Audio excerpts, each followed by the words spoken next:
Hello, everybody.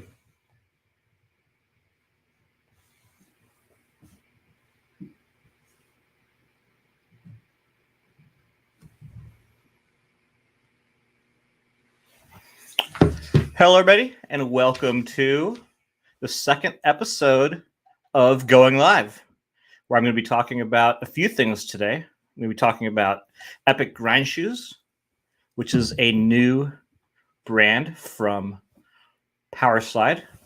Let me fix this camera a little bit. All right, guys. All right.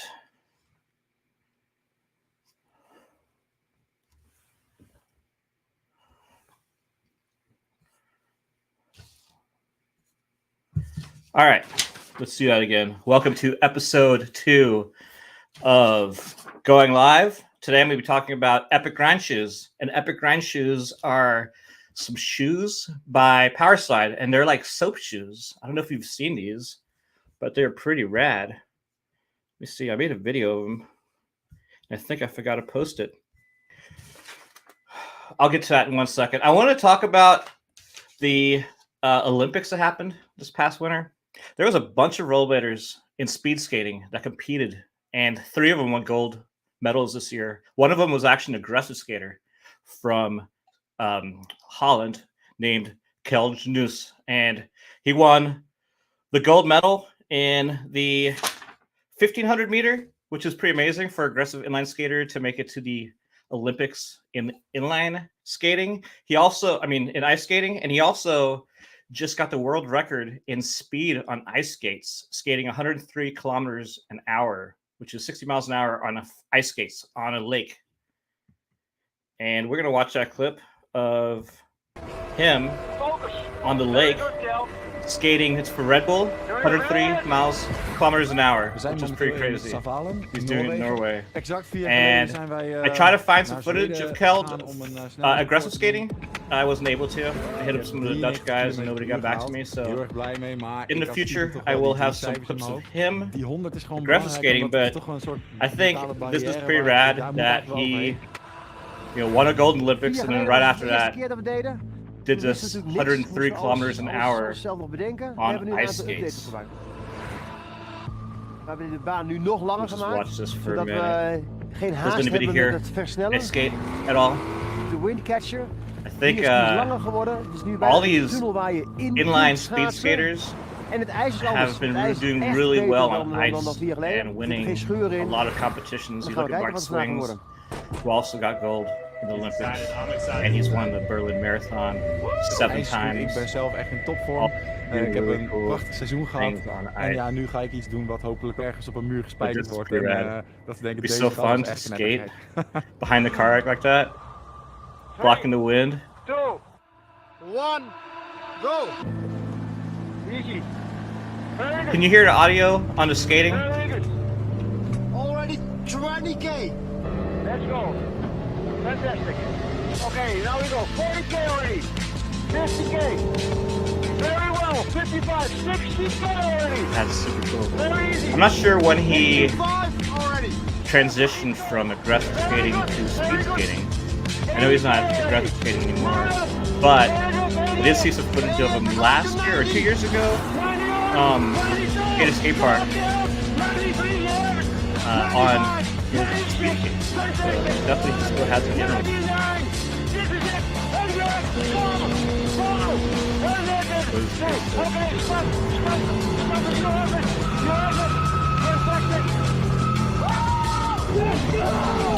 Boom, he did it. 103 kilometers an hour, 60 miles an hour on flat ground on ice skates. It's pretty impressive. Congratulations to Kjeld. I didn't pronounce his name properly, but pretty sick.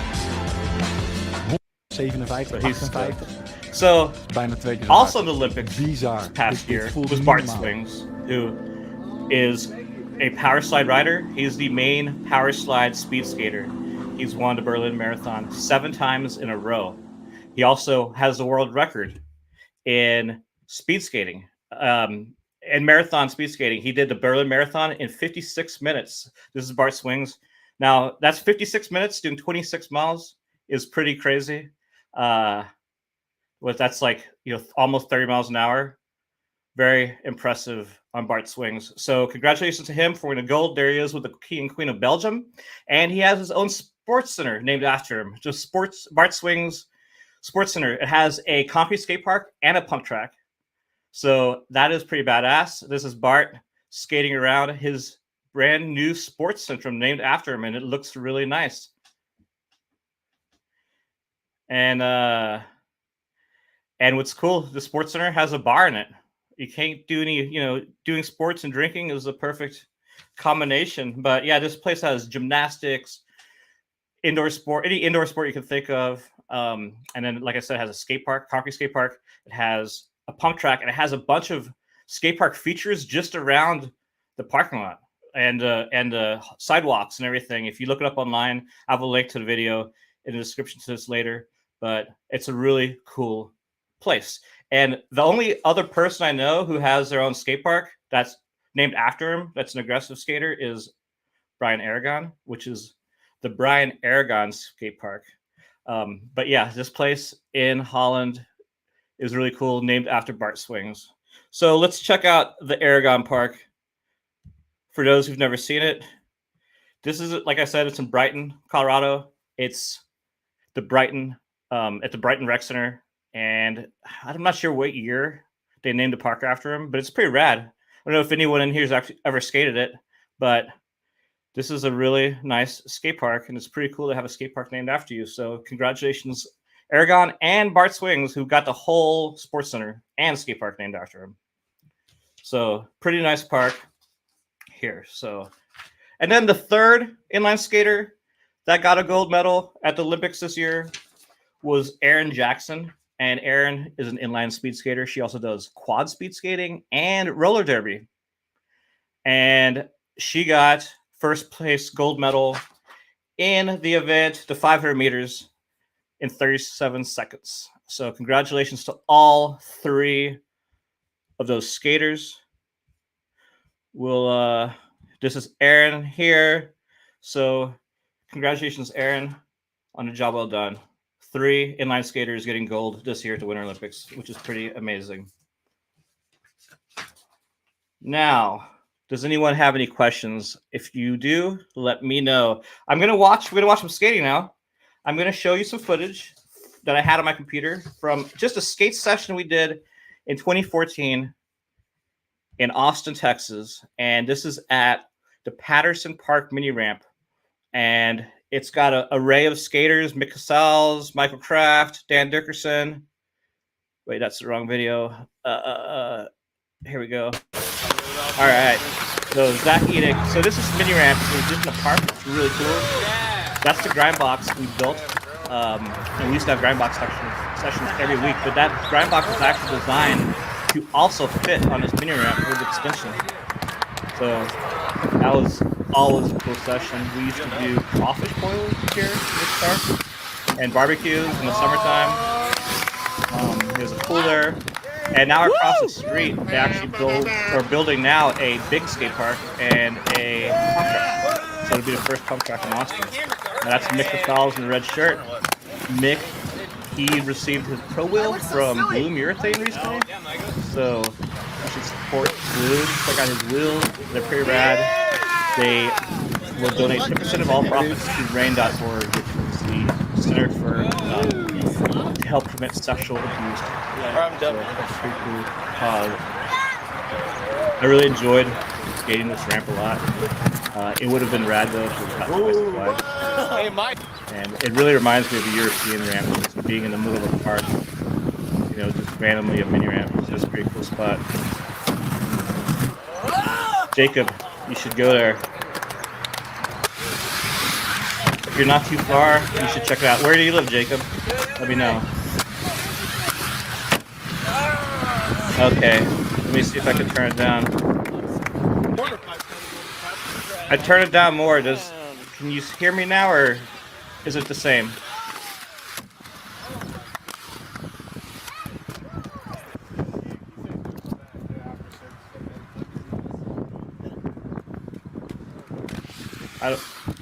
I don't have headphones on, so I can't actually hear how loud the audio is in the stream. I filmed out 2 things. All right, cool. That's good. Denver to Austin is... Oh, you're close to the Brighton skate park. Cool. You should go there. It's not that far. Boom. Oh. All right. After this, we're going to watch some footage from Damien Wilson. I don't know if you checked out Damien's podcast I did recently for Done and Out Blading podcasts. It's pretty crazy. He tells some really nuts stories. We talk about what happened to Nick Wood. We talk about, his sponsors, his skating career, crazy stories from Santee and being on tour with Joey Chase and all those guys in Florida. It's just a lot of crazy stories. And I definitely had to, it was definitely some outrageous stuff that was not safe for work that I had to get rid of in there. But nonetheless, it's still an amazing interview. So check it out. Damien Wilson podcast on Done and Out Blading. And we're going to watch some Damien Wilson clips now. These are from around 2004. I filmed these in San Diego. And I'm not sure what video these were in. But it was around the time that we were filming Leading the Blind. So, yeah. But, yeah, these schools were all fairly close to my house in San Diego. This ledge was actually right off the interstate, right when you got to town.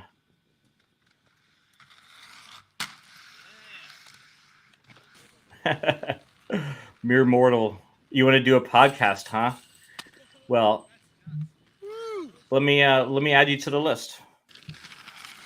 I've got a big list of people. I'm going to start doing some live interviews instead of the pre-recorded podcasts. The first one will be with Mick Casals, who we were just talking about, who got his pro wheel. And then that's going to be on Thursday. It's going to be Thursday at 7 p.m. Eastern Standard Time. I will interview Mick Casals. So that'll be fun. So if anybody has any questions for him, let me know in the comments, or you can message me on Instagram or Facebook or any of those places. I have links to all my social media in the description in the video below. This switch up from Damien to True Fish wasn't good enough, so let's switch it up again. There we go. Little last minute combo. Sick. It was so fun filming with these guys back then. Ronnie, no. That's a good question. The clap video camera thing was not something I invented. As far as I know, pretty much everyone filming at the time was doing that. And mainly it was because we were filming on mini DV tapes, and there's a lot of, some of the sessions, there was very few landed tricks. And when there was a trick landed, you would clap the camera, or, so that way when you're fast forwarding through the tape, anytime you would see your hand, then you would know to stop and record the clip instead of recording the entire tape. Because back then it was harder to record all the footage because the hard drives were so much smaller. You can store all of that, footage. So yeah, that was the reason why almost everyone did it. You just never really saw it because most of the times they would edit it out of the videos, because you do it pretty much on every trick. Okay. All right. So the last live show, I showed some clips of myself. I found one more that it didn't show you back then, or last week, or whenever I did it a few days ago. So here's one clip of me that I found randomly on a hard drive. Nothing special, but it's a Mizu over 7 stairs on a low ledge at Torrey Pines High School in San Diego. So let me hide this comment. All right, step up Mizu, Super stylish, I know. But yeah, that was it. One more time, in case we missed a step up. All right, like I said last show, there's not many clips of me because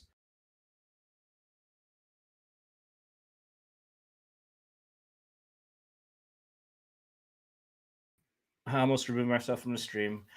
Now, there's not a lot of clips of me skating because I filmed so much and I was always behind the camera.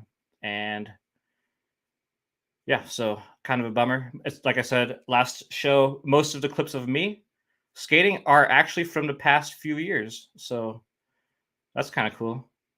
So, all right. I wanted to go over some footage from the New England Blading Camp. So the New England Blading Camp is an event I host every year. We had missed a year because of COVID, but just past summer was the third year. And what that event is, it's a camping and skating road trip around Vermont, which is where I live. So it's 4 days of skating, or 4 nights of camping, 5 days of skating and swimming around Vermont. So every day we go to 2 skate parks, rural skate parks, and we go to the amazing swimming holes, cliff jumps, lakes, and then we camp 2 nights at my friend Miles Cotter Sparrow's house. And I got Austin Paz asking me, show Austin Paz. There's my little yawn mug he was asking about. I have these available on the Done and Now Blading website, doneandnowblading.com. Also, I don't know if you saw these, but Adam Manoa just made some stickers of me. Me with a GL1, which is a camera I use to film all my videos with, and on some big wheel skates, because that's also what I do now. So these are pretty rad. These are also available on the website, as well as shirts with this and coffee mugs with this graphic on it. So doneandnowblading.com. And let me see, one other question. Show Dimitri, what happened to Nick Wood? Well, we covered this in the Damien Wilson interview on his channel and the podcast. I will tell you, Nick Wood has disappeared. He might be in Mexico. The whole backstory to that is in a Damien Wilson podcast. So you can check that out. I have chapters on all my podcast episodes. So you can just look for Nick Wood if you don't want to watch the whole thing. But I recommend watching the whole episode because it's pretty amazing. Now, back to New England Blading Camp. It's a really fun trip. I based it off of the Colorado road trip. Colorado road trip is a little bit crazy for me. It's just like a big party and not a lot of sleeping because everybody's up late and loud and whatnot. So I wanted to make just a more mellow skating trip in Vermont. So that's what I did. We camped 2 nights at my friend Miles' house, and we usually have a video premiere the second night in his barn, and then we do 2 nights at my house. And it's just awesome properties, lots of places to camp, and amazing skate parks. So I'm going to show you some footage from 2019. This was filmed by my friend Troy Rank, lives in Rochester, New York. And it's just raw footage from that whole trip. And we start out in New Hampshire, actually, even though it's a Vermont trip, but the first park's in New Hampshire. It's in West Lebanon, New Hampshire, which is the same town where Rollerblade headquarters is. And what's crazy about the Rollerblade headquarters is, it's really big. It's part of Technica Group, so it's Technica skis, Blizzard skis, Nordica skis, and then Rollerblade. And they were all in the same building. They just moved Rollerblade out into its own huge warehouse, so that all the Rollerblade workers office workers and warehouse workers have their own huge building. So that's next to Technica Group now, and then across the street is the headquarters for Rossi's USA, which is also in the same town as the skate park. Now, Rossi's is much smaller, and the people who work there know nothing about skating. I actually walked in to introduce myself. The lady had no idea what I was talking about, knew nothing about skates, and I felt really weird and out of place being in the Rossi's building, so I just left. But I do go to the Rollerblade office quite a bit, and They do sponsor bigwheelblading.com a little bit, and I go in there and do some product shots for them and help them out with some things.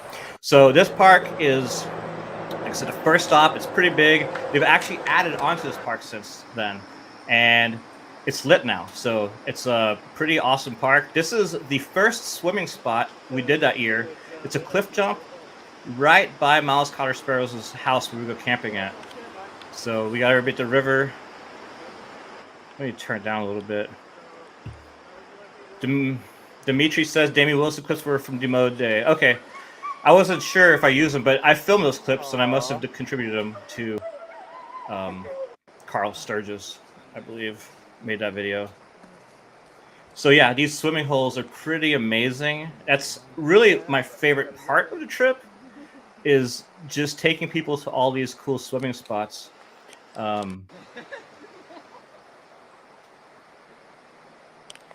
The first park, Launder, was...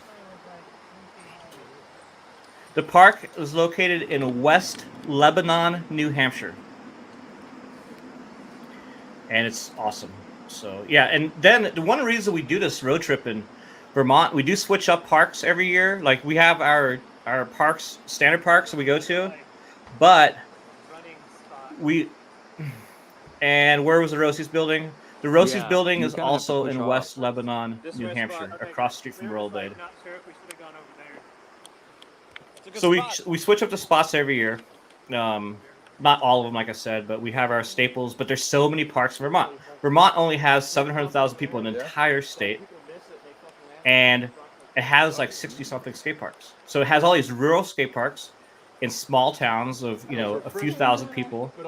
Some of them are DIY, some of them are like nice concrete parks, some of them are wood parks, and some of them are just like falling apart, but they're all pretty rad. So we try to visit different ones. The only indoor, well, I take it back.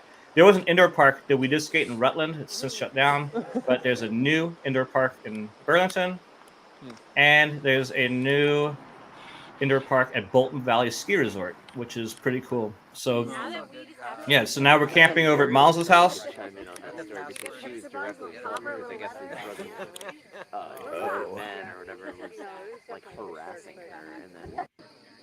And that's the barn right there doing video premieres. So every year somebody premieres a video. So we had the last event was Mike Torres had a video premiere, and then we had Tall Boys have video premieres, and then we had the Pitchers video premiere there from Quebec. So every year there's a premiere. So this summer, I haven't picked the dates yet. I want to have it a little bit earlier in the summer than we usually do, just so that we have more daylight, so we can spend more time skating and swimming around Vermont. So I definitely will have the date finalized within the next few weeks, so we can start planning. But this is a free event. You can camp, like I said, at my friend Miles's house for 2 nights and my house for 2 nights, and just skate. Skate, swim, have fun, barbecue, campfires, fireworks. It's a great time. She starts shaking. Yeah.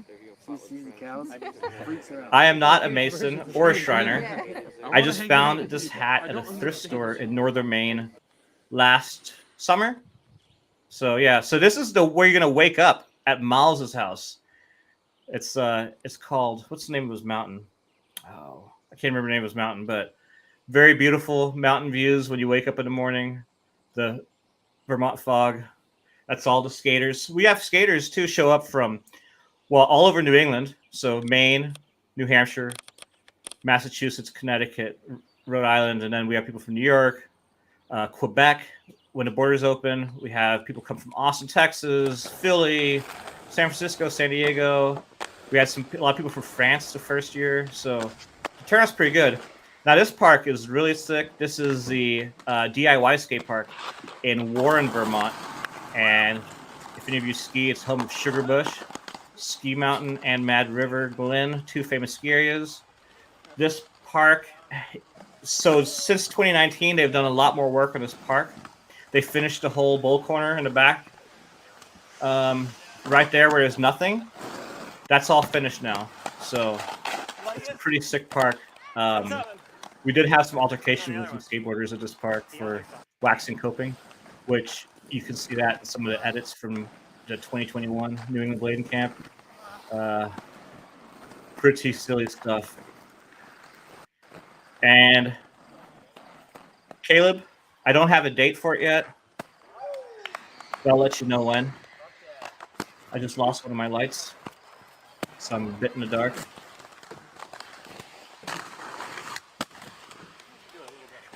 So yeah, I'm guessing like, let me see, last few times we did it was end of July. Wait, June? I think beginning of September. So I'm just gonna try to do it maybe like early July. Like I said, so we have more daylight and get to enjoy swimming a little bit more. Austin, I can't believe you haven't made it yet. 3 years, and funny Austin story. We went to an event in Montreal. It was a skate contest weekend, and we never crossed paths with each other the entire time we were there. There was some rain and kind of hampered things, but it was kind of funny that I never saw you, Austin. I think maybe you should send me your schedule, Austin, and we can plan it around when you're not working. How's that sound?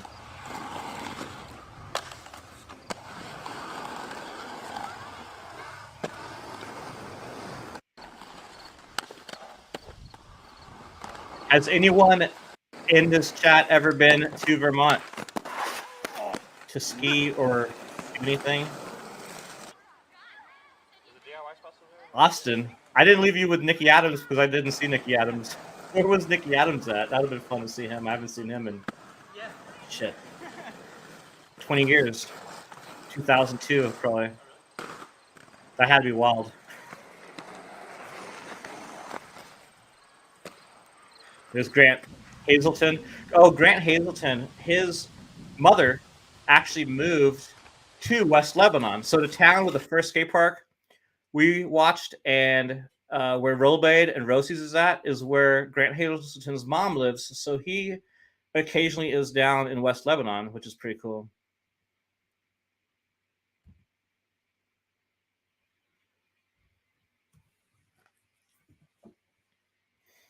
New Zealand, huh? I'd love to go to New Zealand. That is definitely been on my bucket list forever. Be really cool. So yeah, this park is really rad. It's out of school too.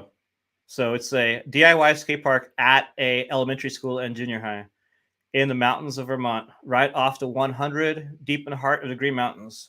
Very cool spot. And the swimming hole we do after that skate park is really incredible, which is Warren Falls, which let's skip forward a little bit.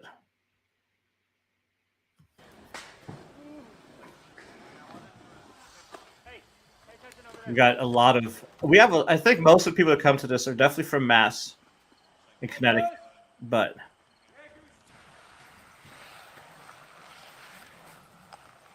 there's definitely some good skaters that show up every year. We got the Buddy Crew. That's one of them right there. They come every year. There's definitely, I'd say most of the people on this have been every single year. So that's pretty rad. And I think the most we ever had at one spot was 100 people at the skate park in Burlington, Vermont. Other than that, average is about 30 or 40 people on every session. Try to keep everybody together at the parks, but sometimes people veer off and do their own thing.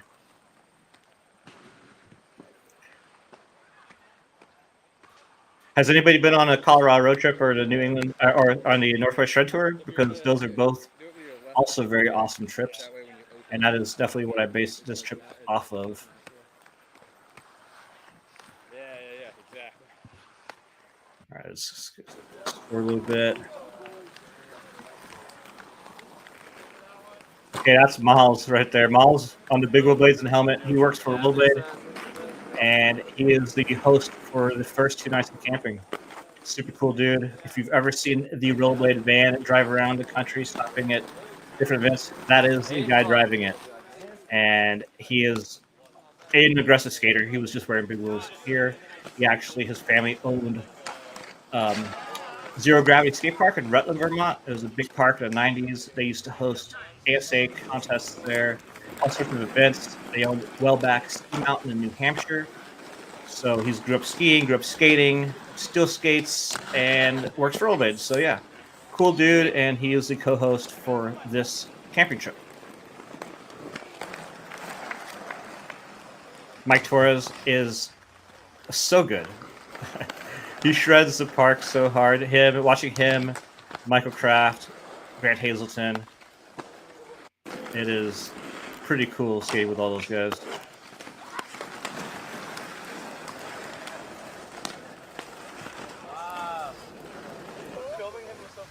How's the audio with the skating on this one? Is it cutting my talking out, or is it all right? Let me know.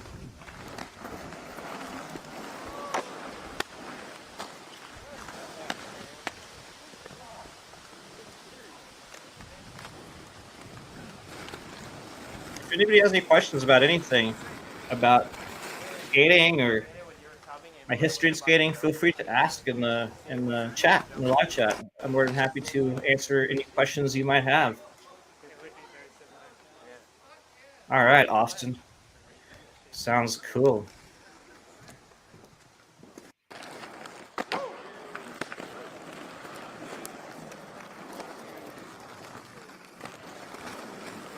I threw my neck out somehow last night sleeping, so it's been actually kind of painful just to hold my head straight right now. So hopefully that removes itself soon. Oh, all of our snow's melted here. We had 2 feet of snow last weekend, and then a heat wave, and all the snow's gone. So skate season is in the air. The 2 skate parks in town are not covered in snow anymore. I have some skates coming in the mail, some new skates. So I'm going to be doing some unboxing videos of those. I'm going to tell you, I have about, 8 pairs of skates coming. So mix of big wheel blades and aggressive skates. And I'm going to be doing unboxings and first impressions on all those skates. So I'll be skating at the skate park, hopefully the most this year than I have in since I moved to Vermont, because in Austin I skated park about 4 or 5 times a week, and then urban skated like almost every day. So I was skating like 7 days a week, a lot of times twice a day. In Vermont, everything's so far from anything. I don't really, aggressive skate that often. I do more trail skating than anything. So this, and when I broke my back 2 years ago,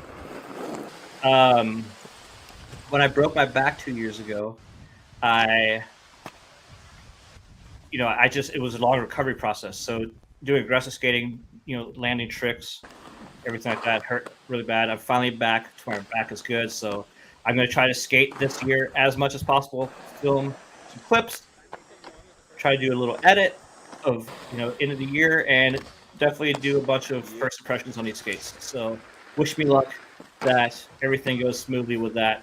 Now, Skate Sam Ghana has a question, which is, why are most of the big channels news centered on just aggressive skating?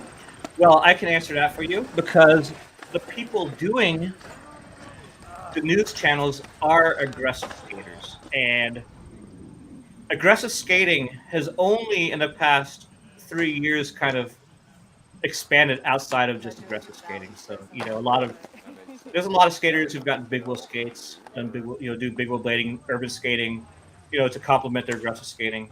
But not everyone is, doing that. So, you've got your skate news shows and stuff like that. They're just aggressive skaters, and so that's what they're going to talk about is aggressive skating. That's what they know.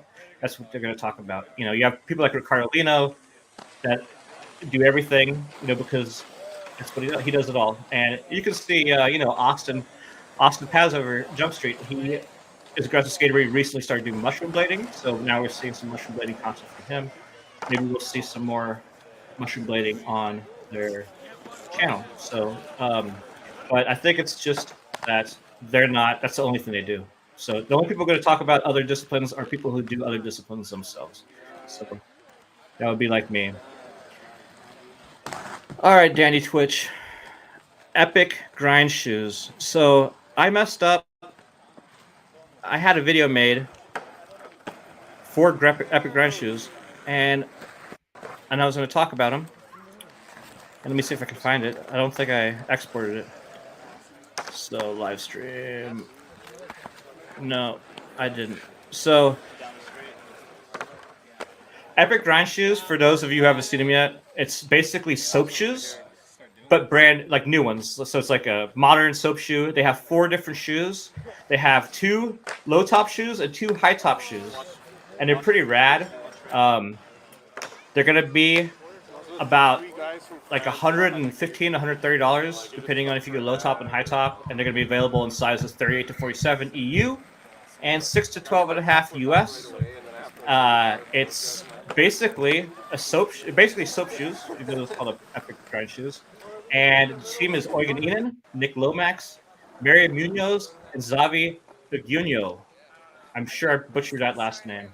Now, they've made a video. They have all their social up. They have, every single social, Twitch and TikTok and Instagram and Facebook, and they're on YouTube, and they have a YouTube video that's premiering on March 31st of all those 4 team riders soap shoeing or epic shoeing in Barcelona. So follow them on YouTube and check it out. And they look cool. Now people don't have to spend a lot of money on eBay on some old crappy soap shoes. So, and I think it's going to be funny to see all the edits people will do on social media and stuff with that. All right. What was your first skate and your favorite skate? So my first skate was a pair of, which skate park? So this skate park right here, let me do that first. This skate park is in Essex, Vermont, outside of Burlington. Pretty cool spot. It's one of my favorite parks to go to in Burlington. Burlington has 45,000 people, and they have 6 skate parks. 6 for 45,000 people. It's insane. Like, there's cities with 3 million people that don't even have 6 skate parks. So, and they're all pretty badass. Now, my first skate and favorite skate. So my first skate was Rollerblade Zetra blades, and they were skates that my neighbor got across the street for his birthday, and he hated them. And I always wanted inline skates back then. This was about 1989. Yeah, 1989, and I would have been in junior high, and I really wanted those skates, and he didn't want them, so I skated them, and I skated them until the wheels wore down to nothing. It was just cores. And then my parents, I was really into like roller hockey too, because people were doing that. It was really popular then. I see people doing it. So my parents bought me a pair of Bauer roller hockey skates. Before I got the Bauer roller hockey skates, my mom got some Bauer skates. So I was skating with her. So Bauer roller hockey skates. Then my first aggressive skates would have been not really aggressive skates. They would have been Rollerblade Lightnings with CDS Detroit grind plates, CDS Detroit sole blocks. Okay, this is our house here. There's my dad. There's New Yorkers. This is camping spots at our property. And it's 10 acres of woodland, and I cleared campsites all throughout the woods now. You can see back in the back, there's all the plants. That's all gone. Nothing's there anymore. It's just open woods, 10 acres of campsites, mountain bike trails, and skiing terrain. So pretty cool spot. Now, my first real aggressive skates would have been Majestic 12s, I believe. Majestic 12s or K2 Fatty, whichever one came first, was my first aggressive skate. So I had both of them. I also had Argons, and then when I moved to San Diego and started working in the industry, I skated Razors. Now, what's my favorite skate? Oh, and I also had Solomon ST8s, and I did really like the Solomon ST8s a lot. Favorite skate's hard. I think the skate I skated the most is Razors, although I hate the sound they make with the liners, and I don't really like, you know, the politics behind razors. But yeah, that's my dad's beard. Epic. Michael Kraft. I do have a hammock set up over there. So yeah, favorite skate. Yeah, I do really like my the Eugen Enan USD carbon freeze that I'm skating right now. So I like those quite a bit. Let me just a little bit. There we go. So yeah,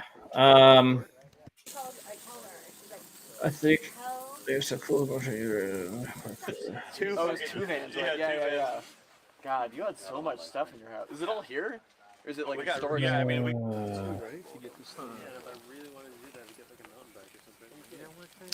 I think he probably views a lot of that old stuff as inferior, really. It's just like not good skating. So have I always had the beard? Yeah, which is Yeah. crazy for all of us. Not like as big, but I've had a beard in some form or the other since I was 17 years old.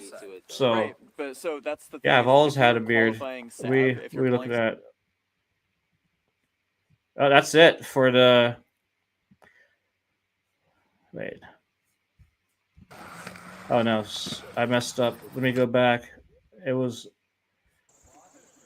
So, anyway, this is camping at the house. Front porch action. Let's move on to the next skate park.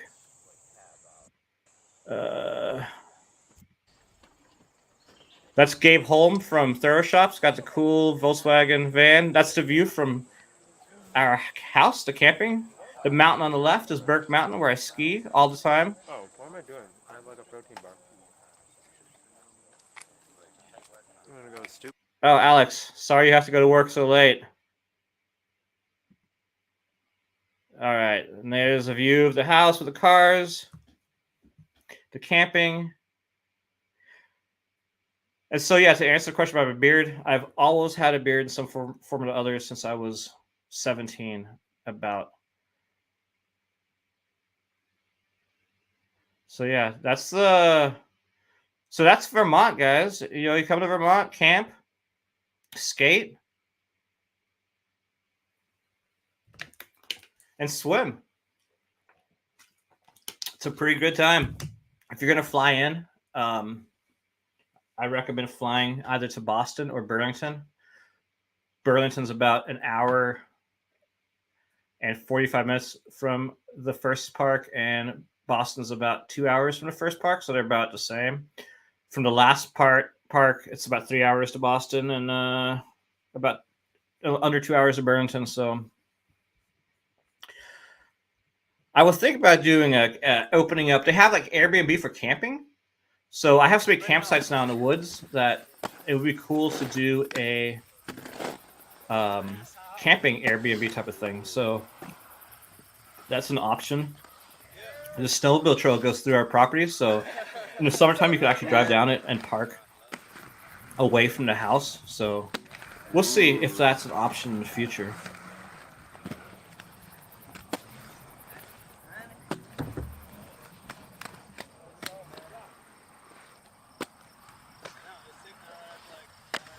Appalachian Trail from my house. Well, the Appalachian Trail goes through West Lebanon, which is the first stop of this tour, which is an hour south of me.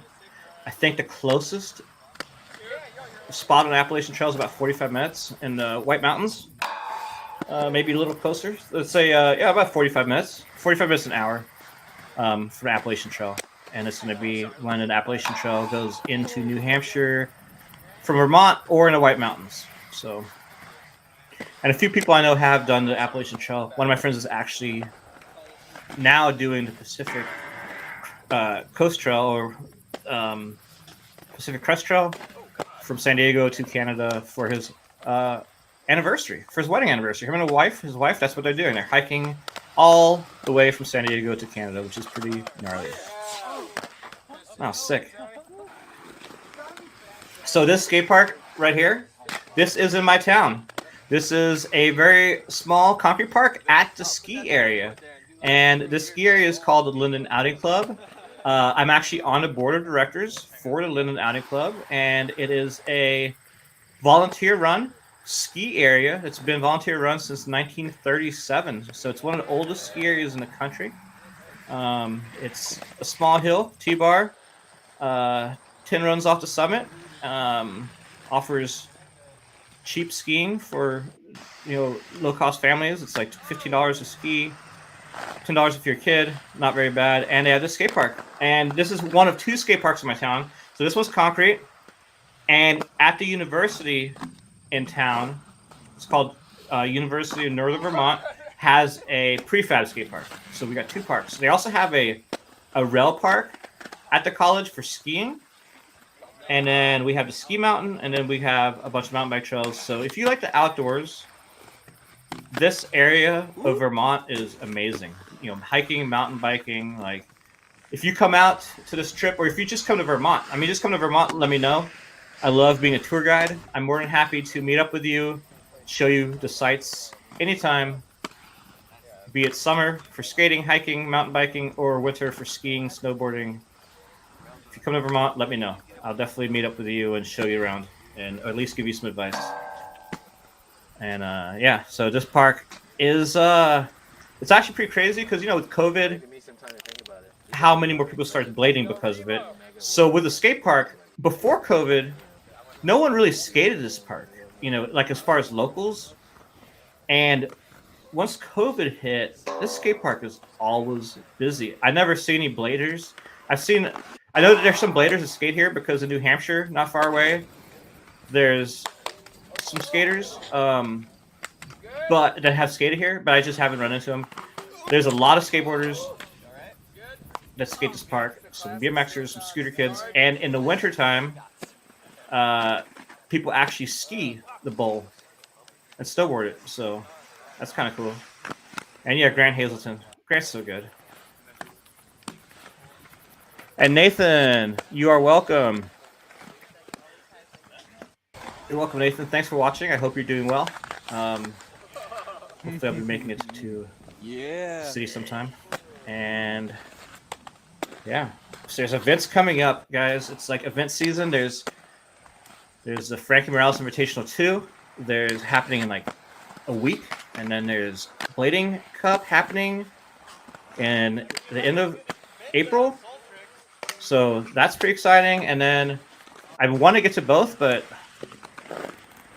I think I'm going to wait. I need to, everything's a little expensive right now. So we'll see. I definitely want to get out to some of those comps this year.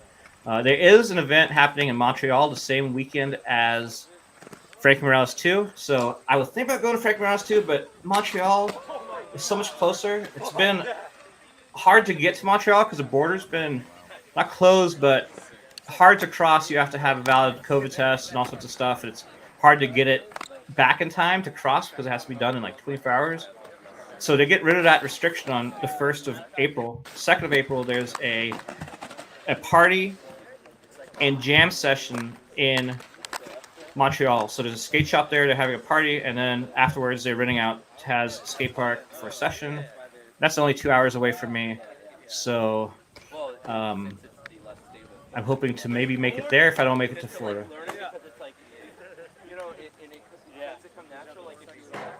Nice, Alex. Now, definitely, if you're going to Florida, where are you guys staying? Because I definitely finding a place to stay is what's been getting me. Yeah, I'll see what happens with Florida. And Megan, thank you for the super sticker. I appreciate it. That's going to help me go somewhere. I'll put that in my travel fund. Thank you very much for supporting this channel.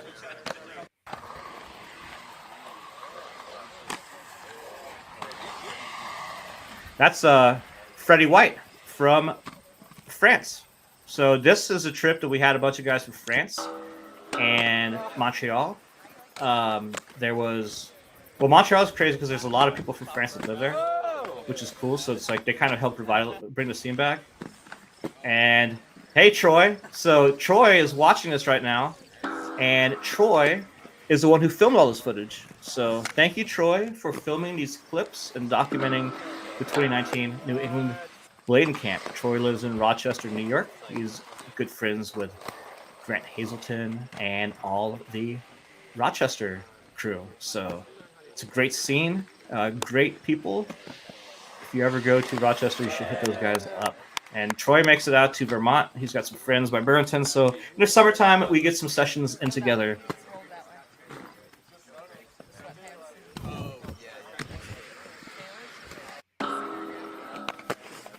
All right. Now, for the next show, for these shows, I'm just kind of these live shows. I'm just trying to come up with a few topics to cover, and then watch some videos with you all. Is there any type of topics you'd be interested in me covering in the live shows? And I want to do like an event or like one of my videos to watch during these. What videos would you like to see?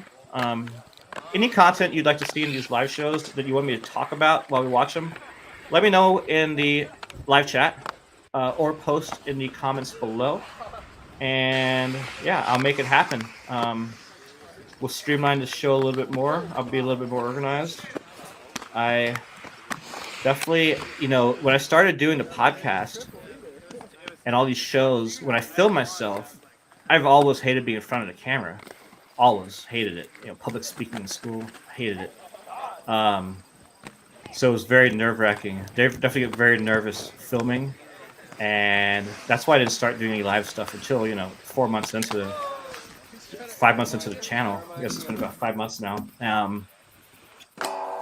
Until I got used to being in front of camera. So it's definitely a little bit easier now, but I'm definitely a little scattered and still nervous, talking to you guys here and ladies.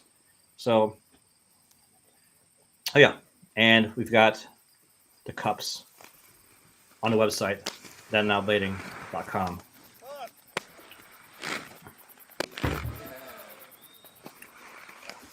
Thank you, Danny. So an idea I have is, like I showed you guys the footage from Patterson Mini Ramp in Austin earlier, and I have a lot of skate park footage from, let me see, from about 2012 to 2018. That has never been seen, like that Patterson footage. So every one of these live shows, I'm going to have one of those skate parks will be one of the things we watch. The footage from one of those parks. And then I'll have some footage from a skater, like the Damien footage we saw today. And then either watch an old video of mine, or some video that maybe I contributed to or something like that. Now, I do like this behind the scenes. I have a lot of behind the scenes footage like this from like Colorado road trip and Northwest Shred Tour when we were in Montana. So I'll do some things like that. Definitely, I have some new. I'm gonna do a couple of maybe clips that I find that I like from people on Instagram and a little bit of news, but not a news show. We've already got plenty of news shows in blading. We've got This Week in Blade, which does a great job, and then you got Blader News with Brandon Drummond, which does a great job, and then obviously Tom Moyes is just the funny man of rollerblading, and his show is really good, and he's doing other content as well. So I'm not trying to do any news shows. I do have The Goods, which is it started out potentially as a news show, but I decided I didn't want to do that since we have so many of them. So The Goods now, with episode 2 that just came out, is more stuff that I got in the mail recently from skating. So The Goods, I talk about, everything I received, bought, or people sent me. And then I cover and promote some new YouTube channels. So 4 YouTube channels in every episode, channels as big as mine or smaller that are coming out now. Also, I don't know if you saw yesterday, I put up the first part of the Fritz Peitzner interview. And it's the Now Blading Podcast, episode 17. Fritz is an amazing skater out of Dallas, owns Carrier's Skate Shop in Plano, Texas, which is across the street from the old Eisenberg's skate park. He rode for Razors. And yeah, so let me answer a question real quick. Ben, I do drone stuff. Yes, I do film drone stuff, but this footage was not filmed by me. This was filmed by Troy Rank. Did I hit pause? Yeah, it was filmed by Troy, and Troy is in the chat right now. Troy lives in Rochester, so he filmed all this footage we're watching right now. So yeah, back to Fritz. He owns Carrier Skate Shop. Great skater. I just did an interview with him. It was very long, 3.5 hours. I broke it up into 2 parts. Part 1 came out yesterday. Part 2 premieres tomorrow at 2 p.m. I think it's one of the most interesting interviews I've done. It's also hasn't been watched by very many people, so I definitely recommend checking it out. And the part 1, we talk about just his history of skating. We talk about Eisenberg's, growing up at Eisenberg's, competing at Hoedown, all the pros that used to come through to Eisenberg's. We talk about his travels with Josh Glowicki to South America and to Europe. And we talk about Sandro Tinteo and crazy tricks went down, all sorts of stuff. In part 2 that comes out tomorrow, we talk about Carrier Skate Shop a lot. We go into it. If you're interested in opening a skate shop, it's a good episode to watch because he talks about things he learned along the way. Lots of good info for that. And we talk about his big wheel blading and how it's impacted his aggressive skating. And then the big topic in tomorrow's episode is his head injury. I'm sure many of you remember that at the last powwow, right at the beginning of COVID, Fritz had a terrible head injury,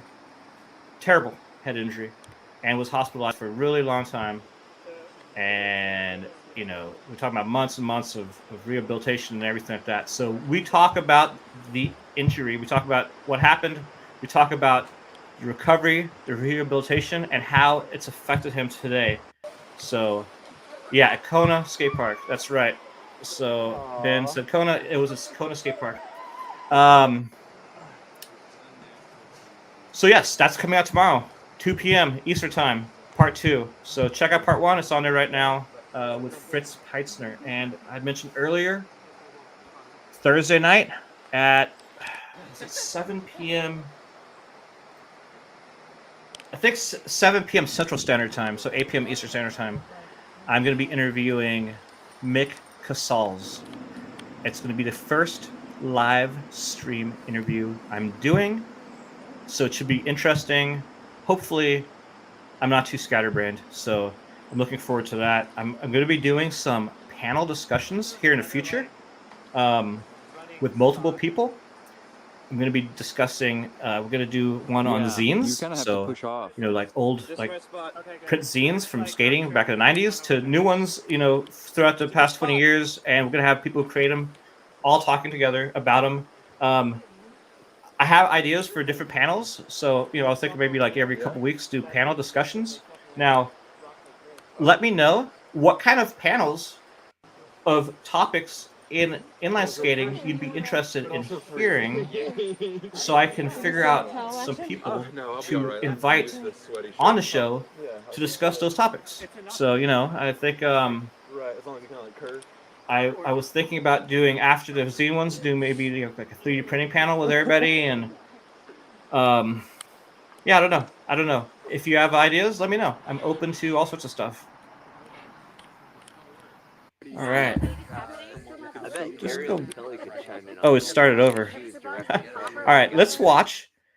So we've seen this already. Let's watch. Let me add another video to my queue. Let's make this big screen for a minute. Let's watch an old video of mine. How's that sound? Let's watch a video by the name of Urban Decay. Urban Decay is a video. I'm going to turn down the volume because it's copyrighted. Urban Decay is a video. Before I get into that, let me see what iRollboot says. Have you ever been interested in speed riding? I have no idea what you're talking about. Let me know what speed riding is, unless you mean like speed skating. or something else. All right, this video is called Urban Decay. I filmed this in 1998. I used a Sony High 8 camera.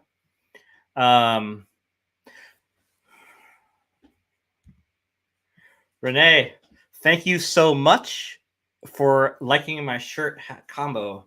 This shirt, well, this hat is a hat I found at the thrift store in Maine, like a Shriner hat. And this is a Filson button-up shirt that I found at a thrift store here in Vermont. So pretty cool shirt. I really like it. It was like a $120 shirt I found for like $4. So can't beat that deal.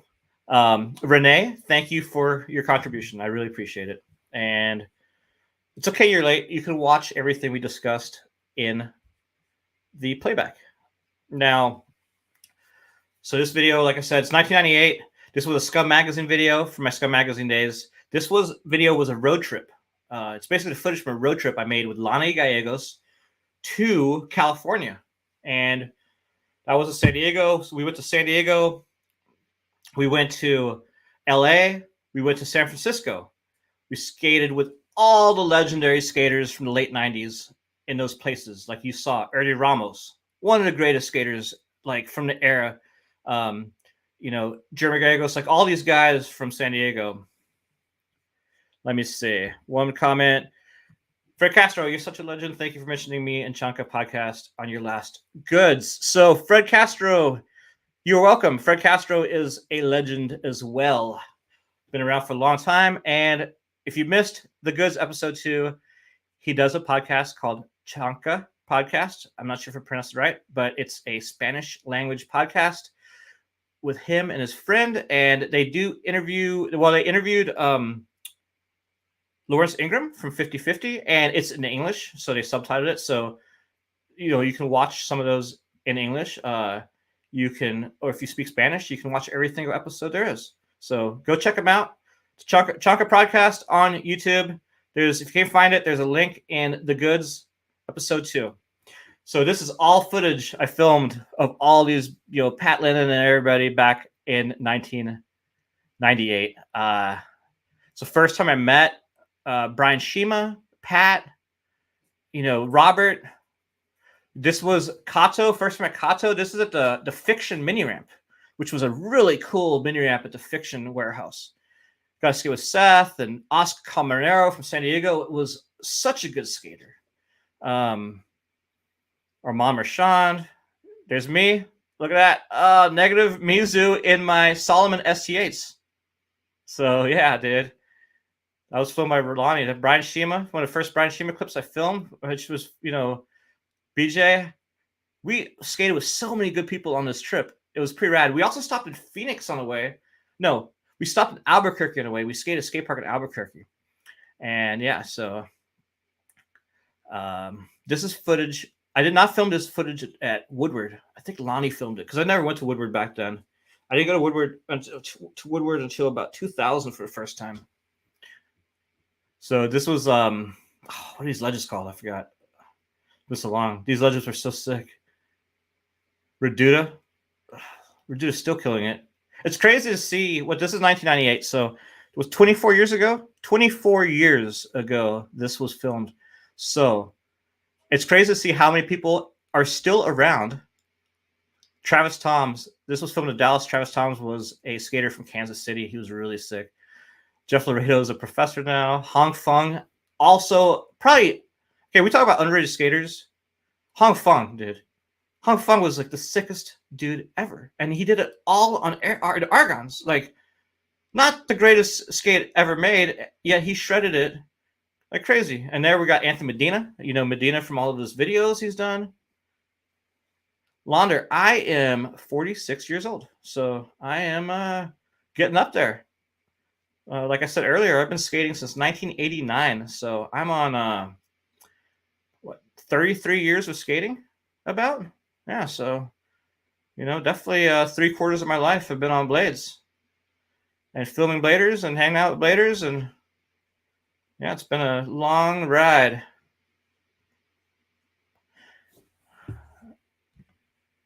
And Fred, I agree with you. It is crazy. So this clip of John Elliott was the first clip I filmed with John Elliott. It was the first time I met John Elliott. It was when he came to Austin, Texas with Eric Bailey and Armand Marchand on the Box Magazine tour. Now, this is Robert Guerrero section. This is the first Robert Guerrero section I ever made.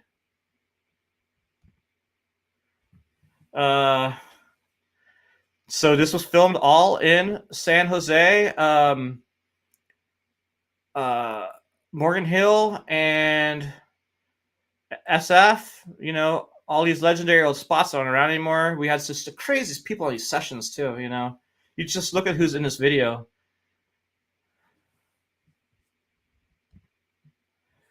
Ben, awesome. You were like born the same year my skating was born. So my skating and you are like twins. So congratulations.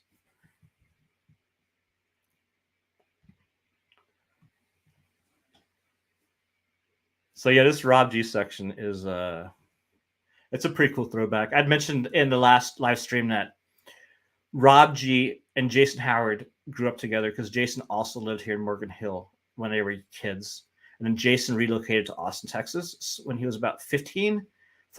So Robert would come out to Austin every summer and spend all summer in Austin skating with Jason and Lonnie and Shannon and myself and Frank Stoner and Jerry McBay, you know, like, so we've known Robert for a really long time. So this would have been, you know, 98.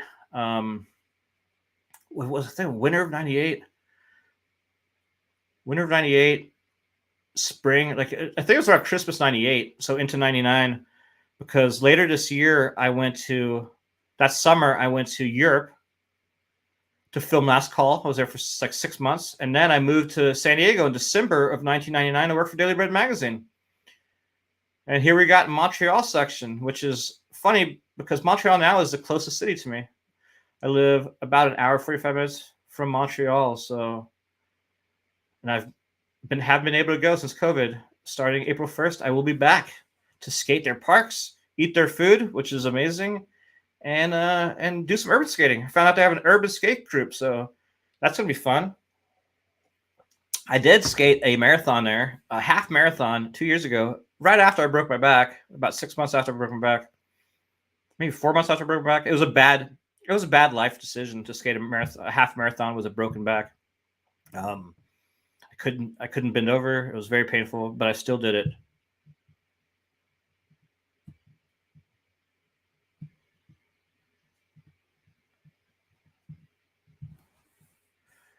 All right. Ben asks, do you have one trick that you whip out on a game of Blade that's super effective? Now, I love games of Blade, especially on like, you know, like low ledges and stuff. I love it.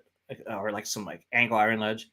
We used to play Haffy on stalls, like stall games in San Diego, and that was a lot of fun. But tricks that are effective in a game of Blade, yeah, one of them is like side surfing or like crab. You know, when your feet are like opposite directions to alley mizu to crab out. That one always gets people. Zero spin kind grands and usually would get people when I skated. And I used to like, can't do anymore, but alley mizu and then like basically like 270 or 360 alley soul was a good horse game on a little ledge. I mean, horse trick. So I love playing horse. That was every single time we went to House Park in Austin, first thing I want to do was play horse with somebody. And we would spend hours playing on these curves. They're so much fun.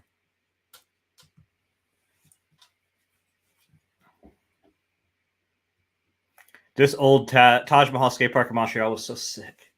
But they just have so many good parks in Montreal. They built so many concrete parks since COVID. Really cool.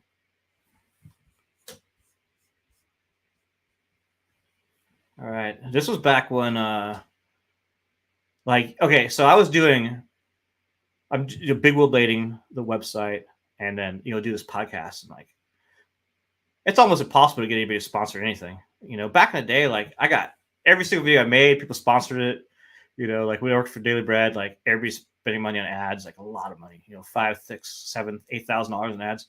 Now nobody wants to like sponsor anything, so it's kind of a bummer. So you know, thank you for all the super stickers and super chats that I've been getting on the live stream. I really appreciate that. You're my new sponsors. Thank you so much.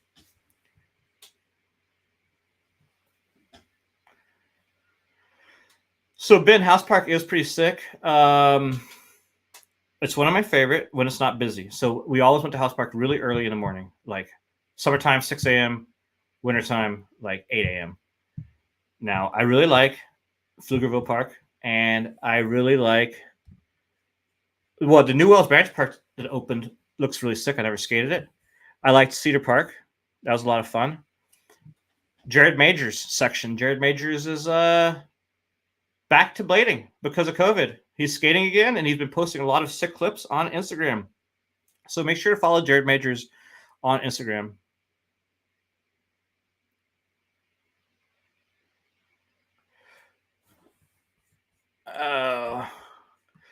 What is one thing I would change if I could be 25 again? And I could tell you,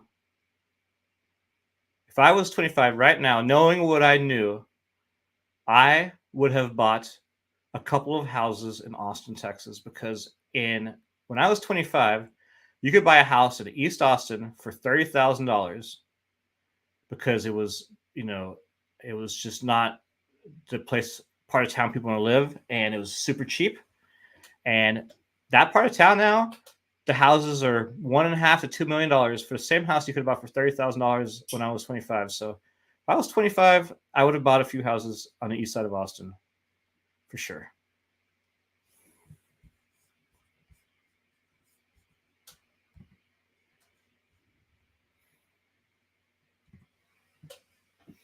Oh, Renee, I'm sorry. Eric Garcia. So I misspelled his name, guys. It's Erick. I think I misspelled Robert's name too, his last name. So back then you didn't have Facebook or Instagram to look at spellings and double check. So sorry, Eric, for misspelling your name. Eric is awesome, dude. I just talked about his photo book for Wet, to Hit It Wet Again video. He made a photo book called Wet. It was 144 pages, super high quality, awesome book that I purchased. It's now sold out, but he is an amazing photographer. Make sure to check out his website, esgvisuals.com, and you can order like all sorts of stuff, photos, prints, all sorts of stuff. Very cool.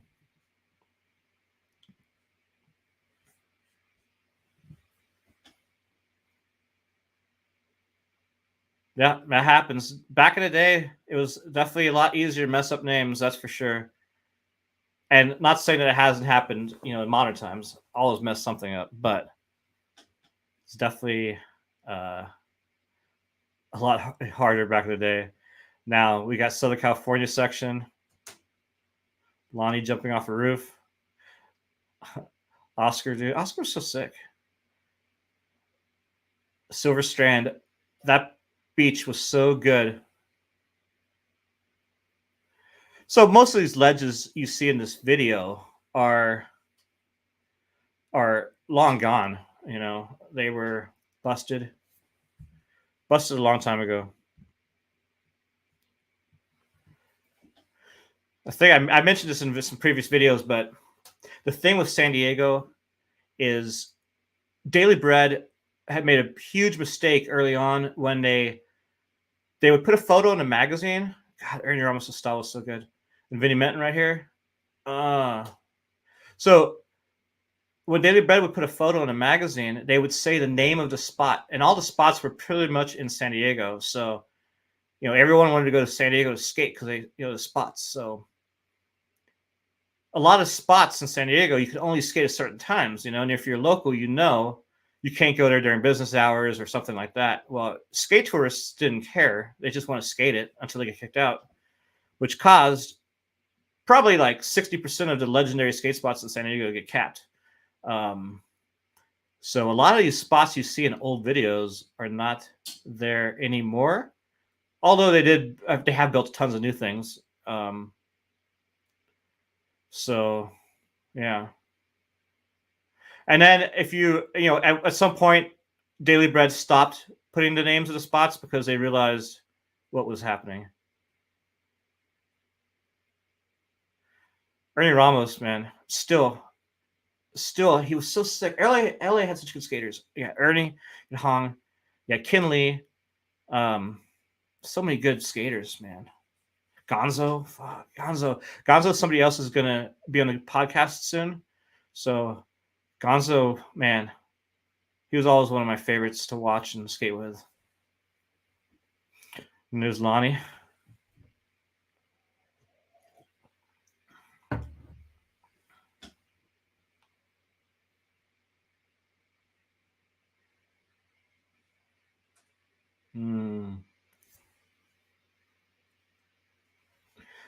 This trip, we stayed. Where did we stay at? We stayed with Kel McKenzie and SF, I think. And then we stayed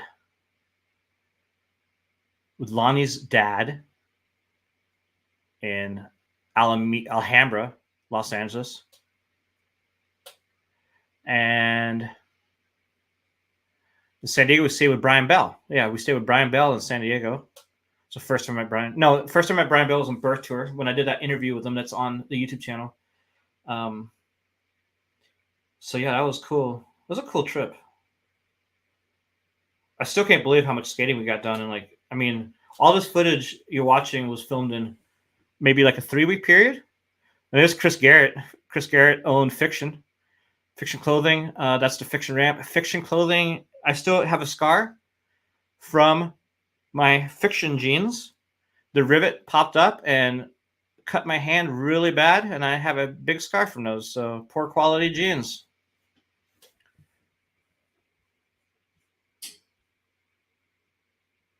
Alex Paz, this live stream will be up on the channel, so you can watch it whenever you want.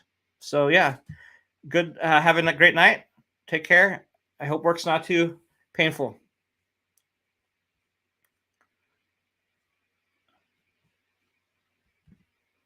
All right, what's Yuli favorite food? I'm guessing it's what's your favorite food, and my favorite food is.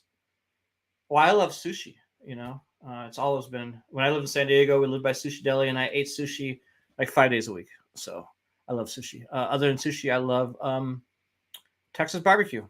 Some good brisket sandwich. Yeah. So and then seafood. I love seafood.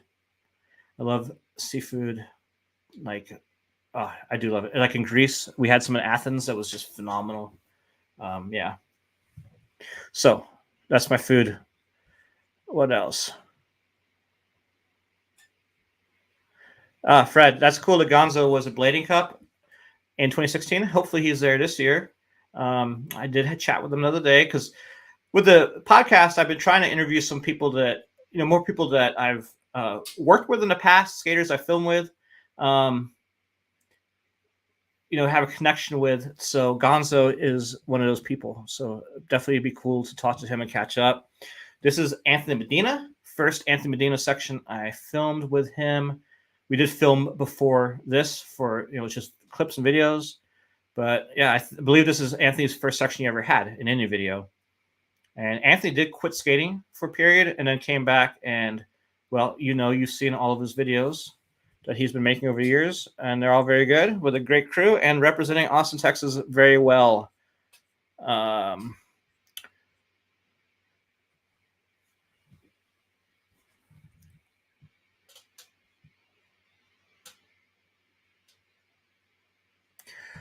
I never was a fan of stuffed skates, Wander. With the tongues, personally, it wasn't my thing.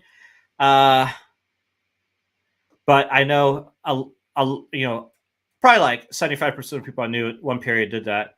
Remember some guy in San Diego came to San Diego with stuffed skates, and a homeless person stole them. I think we got him back though. I think the guy hit him in the back of a truck or something.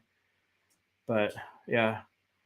Stuffed skates, I never did it. I always preferred streamlined things, except the period where I was skating like Sit Ultra Wides, because that is nothing streamlined about those, or Jinkos or something, because I am guilty of owning a pair in the 90s. And I do have some photos of me skating them, which I'll throw on the Instagram page someday. If you follow that, make sure if you follow me on social media, Facebook and Instagram, and make sure to like this video, leave me comments in the comments area, and subscribe if you haven't already. All that. I do have a Patreon page. You can visit. It's patreon.com/DanandNowBlading, and you can see exclusive footage not on this channel and be entered into monthly drawings of giveaways from my personal collection and from Dan and Now Blading merch. I do have the merch on the website as well. Some new cups, new shirts, some cool stuff at danandnowblading.com. All right. So Rudy's Barbecue. Rudy's is not bad. There's definitely some local spots I like better. There was a place called Ruby's, which was fantastic, but they shut down during gentrification of Austin. A lot of the east side had some really good barbecue spots, but it's Austin is like just barbecue heaven.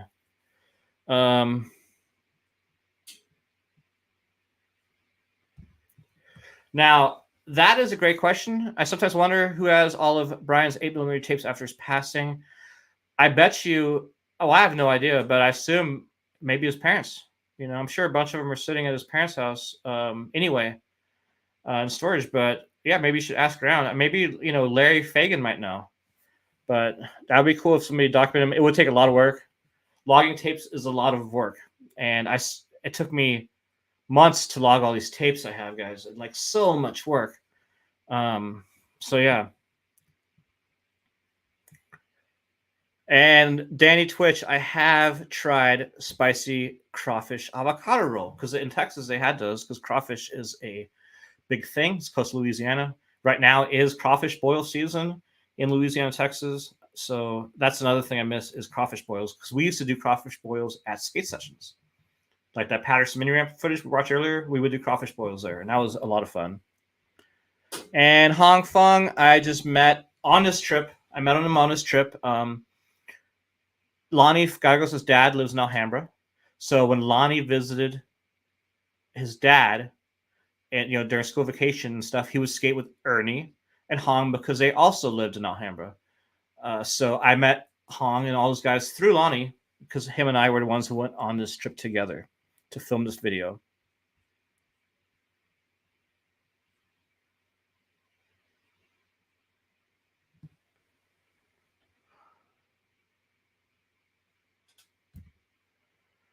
All right, you want to plan a skating trip with your friends.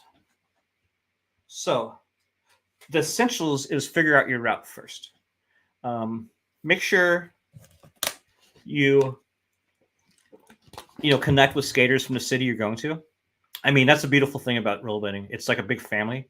I've been traveling around the country, around the world since the early 90s, and always have a place to stay. Even back before Facebook, when it was like message boards and bulletin board systems and IRC, like I would just find skaters, a town I was going to, and I always have a place to stay. So, it might be a little bit harder now for that. I'm not sure, but definitely you can find skaters to at least skate with you and connect with spots on your route. Then you want to plan, if you're not going to stay with people, are you going to camp? You're going to get a hotel, Airbnb, figure out accommodations.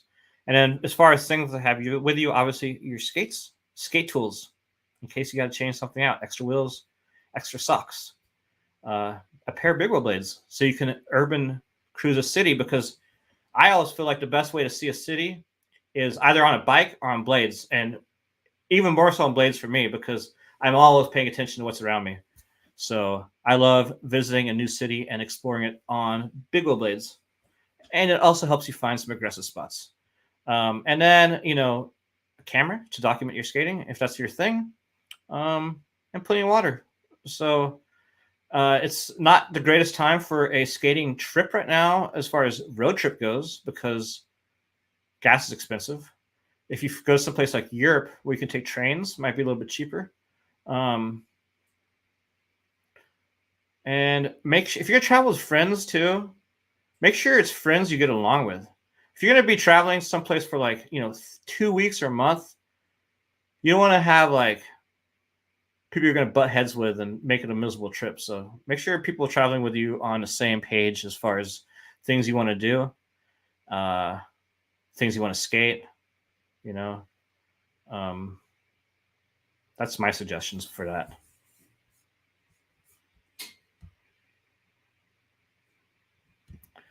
All right, Air Dolphin and Jinkos. I've hated I hate Jinkos, and I mean obviously Air Dolphins, it's like his persona, and it's his image, and it's so he's like an entertainer, so it's cool. People love it, and he's doing a great job with it. Personally, I think Jinkos look silly, and I would never ever wear them ever again. But yeah, I mean, he's playing on nostalgia, and nostalgia is cool. Everything. I mean, inline skaters love nostalgia, and I think people in general love nostalgia. So I think if Jinko should sponsor him if they're not already, because he's definitely selling their pants.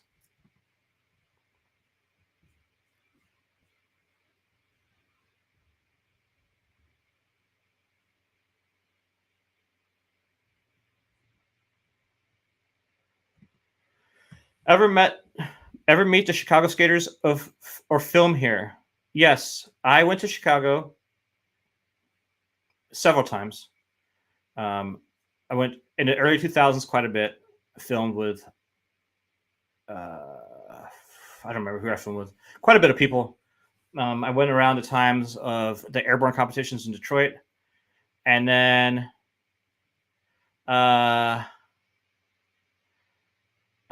recently I went in the mid 2000s, filmed with like PJ and I can't remember his name.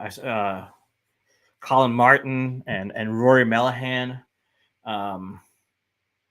And I've had some Chicago sections in some of my videos, Chicago skaters. I filmed for some Chicago videos. I filmed clips that were in saltless water. So yeah, definitely filmed in Chicago and with Chicago skaters. I spent some time in Chicago. I probably spent the first 2 times I went, I was probably there in Chicago for at least a week or two, both times filming. So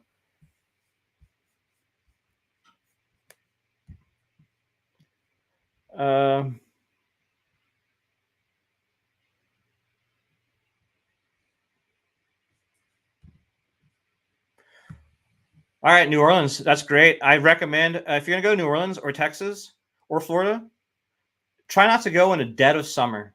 Try to go in the spring or in the fall. Unless you really like heat and sweating and humidity, I recommend definitely like planning your trip like in the spring or fall. Spring's the best because it gets dark the latest. So if you do early, late spring, good time to go down there.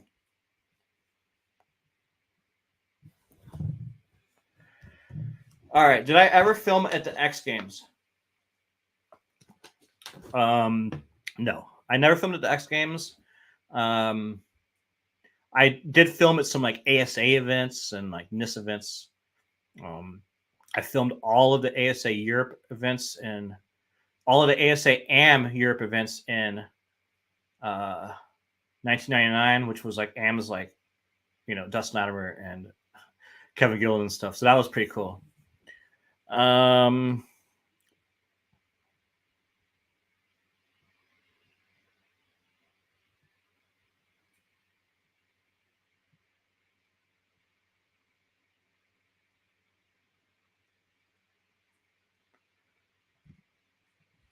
I would love to skate after this, but my neck hurts, and there's not any place lit to skate by me, and everything that's asphalt is covered in sand and salt from the snow, so it's going to be a while. Actually, you know what? The skate park at the college is actually lit, and I just realized that after 3 years, so I don't know what time the lights turn off, but yeah, my neck's a little jacked up, so hopefully it gets better in the next couple of days. I'm actually going to go ice skating tomorrow with my mom. So yeah. I mean, actually, the Chris Cleaner section. I'm actually going to show you the skate setup, ice skate setup I have because it's pretty rad.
All right, I'm back to show you these.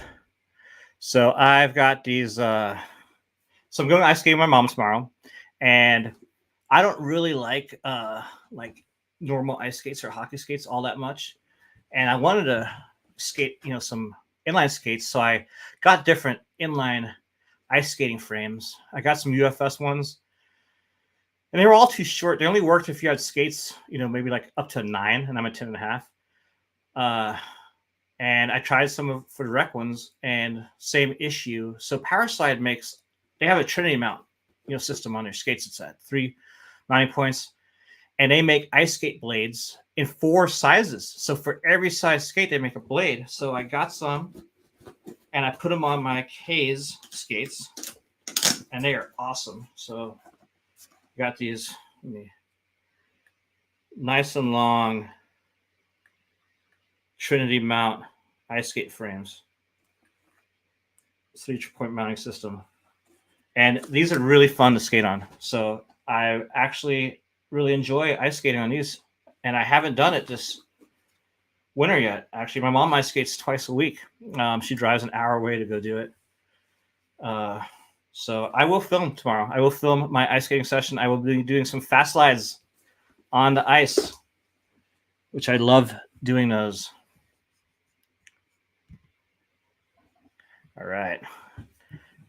Let's see. Ice skating clips or didn't happen. Oh, you know what I might do? I have a 360 camera, and I've used it. I've never actually taken footage off of it, but it might look cool with ice skating. So I'm going to take my GoPro and my 360 camera ice skating tomorrow, and I will get some clips and make an ice skating edit.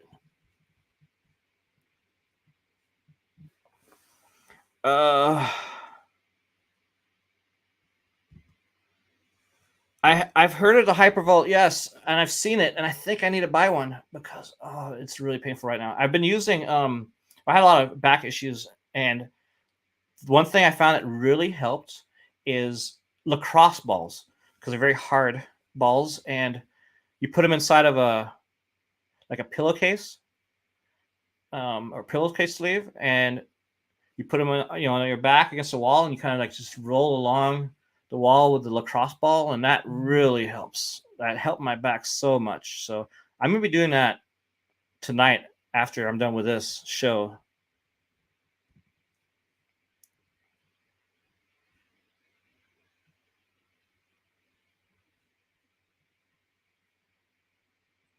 So this skate park, what that one just happened, that was Lonnie Gallegos' skate park that his mom opened. It was called Intellect Rollers Realm. This is it right here. It was a vert ramp. Jason Howard transferred that vert ramp into the mini ramp, which was gnarly. I skated at skate park all the time. I was the manager there for quite a while until they moved to way north Austin. I shredded that mini ramp. I love that mini ramp. I could do so many tricks, switch natural, cab kind of grinds, all sorts of stuff. Half cap sweaties. I love that trick. And then this is a freestyle skate park, Dallas. So I'm going to tell you a story in this video. I don't know if you've noticed, but there were some clips from what's his name? The monster, Jaren Grubb. So Jaren Grubb's in this video, and right here's Jaren Grubb right here. Okay, so this is 1998 Jaren Grubb footage, and this year, Ringling Brothers and Barnum Bailey Circus, their train came through Austin, and on the circus they had a bunch of inline skaters. They had an inline skating act. It was a bunch of skaters from New York City, and it was Ariel. Surin was on there for Ariel. He rides for Rollerblades, still around from New York. He was there, hasn't aged a day, and Jaren Grubb. And then a bunch of other skaters from New York, a lot older than Jaren and Ariel. Anyway, we convinced Jaren to quit the circus on the spot and come to the hoedown with us. So all the footage you just saw of Jaren skating was in Waco, Texas, on the waterfront ledges, which have been in a bunch of Anthony Medina's videos in the past couple of years. And it was, on the way to hoedown. So he quit the circus to go to hoedown. So we got Jaren to quit the circus, and that's why you see Jaren. He's always does kind of demos and stuff. Like, he's always been doing that since the early days. So he's a showman. But yeah, we got him to quit the circus and took him to hoedown. So that was a pretty fun story. And then it's cool to see Ariel, too. He comes up here. I just snowboarded, or I ski, but he snowboarded. We met up at Pico Mountain with him, and who else was there? Gabe Holm from Thorough Shop and Miles from Rollerblade. We skied there a couple weeks ago, so that was fun. Ariel works for Burton, the Burton shop in New York City. 360 cam do I have? I have the Insta 362 X2 or whatever it's called. I've used it for some trail skating and some different things. But yeah, I haven't really got into the interface of editing it with it yet. So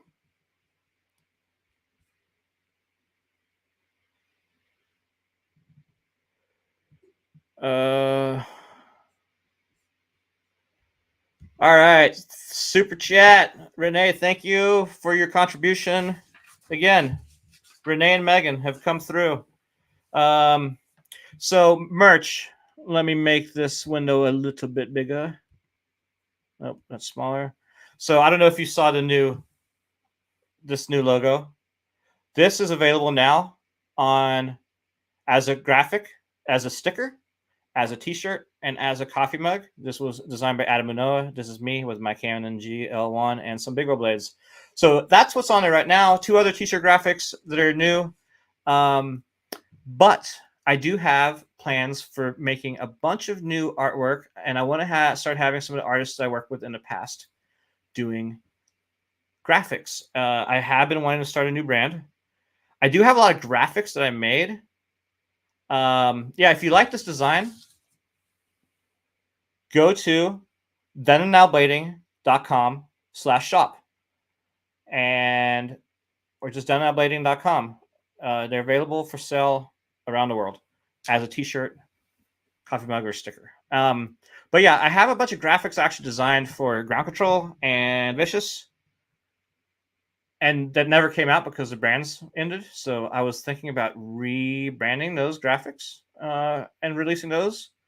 I've always wanted to do a new project, so we'll see what happens. I think it's a goal to do a new project,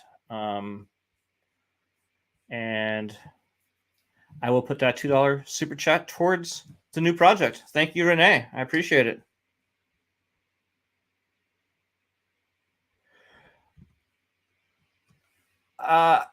Ben, 360 ski footage. I've been wanting to do 360 ski footage. I think that I want to do. Let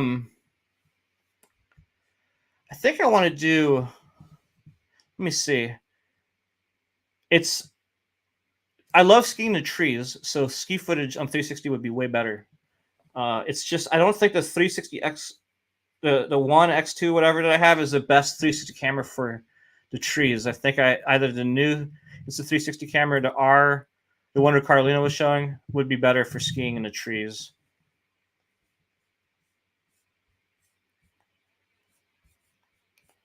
All right. This is still New Jersey footage, I believe.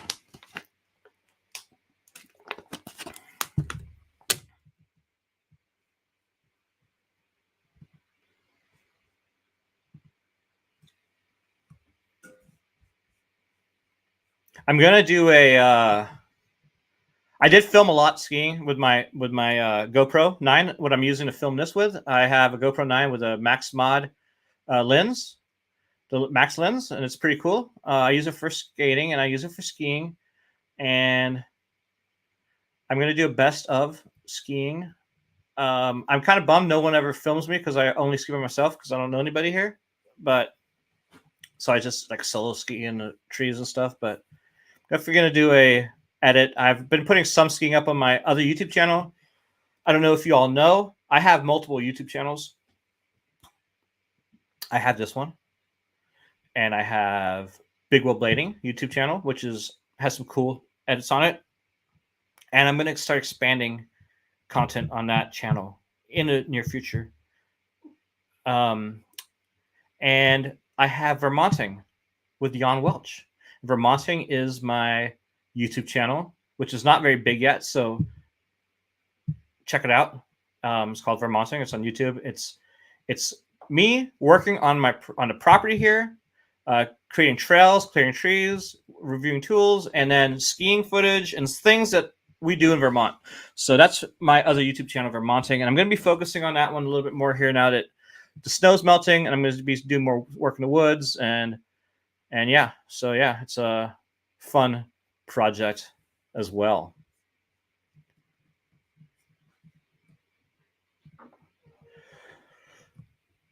I have let me see. I can link them in the chat, I'm sure. Let me see. YouTube Vermonting.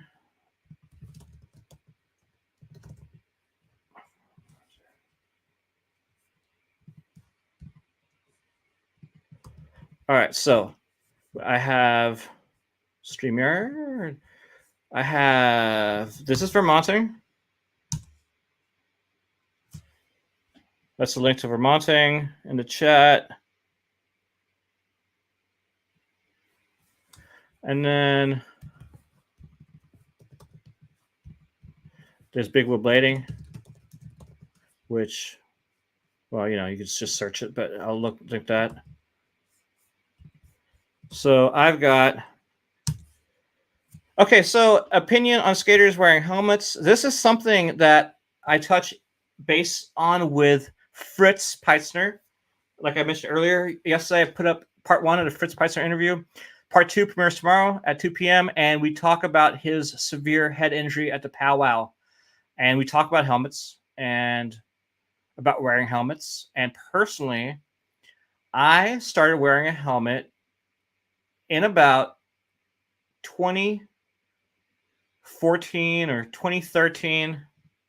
When I was getting older and, you know, less confident, I was like, or just being like lucky to never hurt my head. I knew a lot of people with head injuries. A lot of people were having them around that time in Austin, Texas. So that was, you know, also a big reason I started wearing a helmet every time I skate, aggressive. And I didn't really wear them urban skating for a long time, even though we do bomb a lot of hills and, you know, deal with cars and stuff like that. And then I decided to start wearing it urban skating too. So I pretty much always wear a helmet when I'm skating, unless I'm just skating like around a parking lot or something. And I think, you know, obviously it's somebody's choice, but, you know, I think it's important to wear a helmet if you don't want to get hurt, you know, especially if you have people depending on you, family, you know, and it's expensive. I mean, if you go to a hospital, even with insurance, like can rake up, you know, a couple $100,000. So, you know, anyway, I talked to that with Fritz. We talked about that. We talk about, you know, we both believe that events should require helmets. You know, I mean, you got heard event. I think if you're anywhere, you're going to be doing a. Let's do another video. Let's open this. Any place you're going to be doing a. Any place you're going to be doing an event where people are going to do crazy tricks, like Winter Clash, where people are like doing crazy stunts that have a high risk of hurting yourself. I think you should be wearing a helmet. You know, I think the events should be making wear helmets. I also think that if, you know, I mean, people are influential to kids. So kids replicating stunts because somebody's not wearing a helmet, like, I don't know. I think, I mean, look at skiing.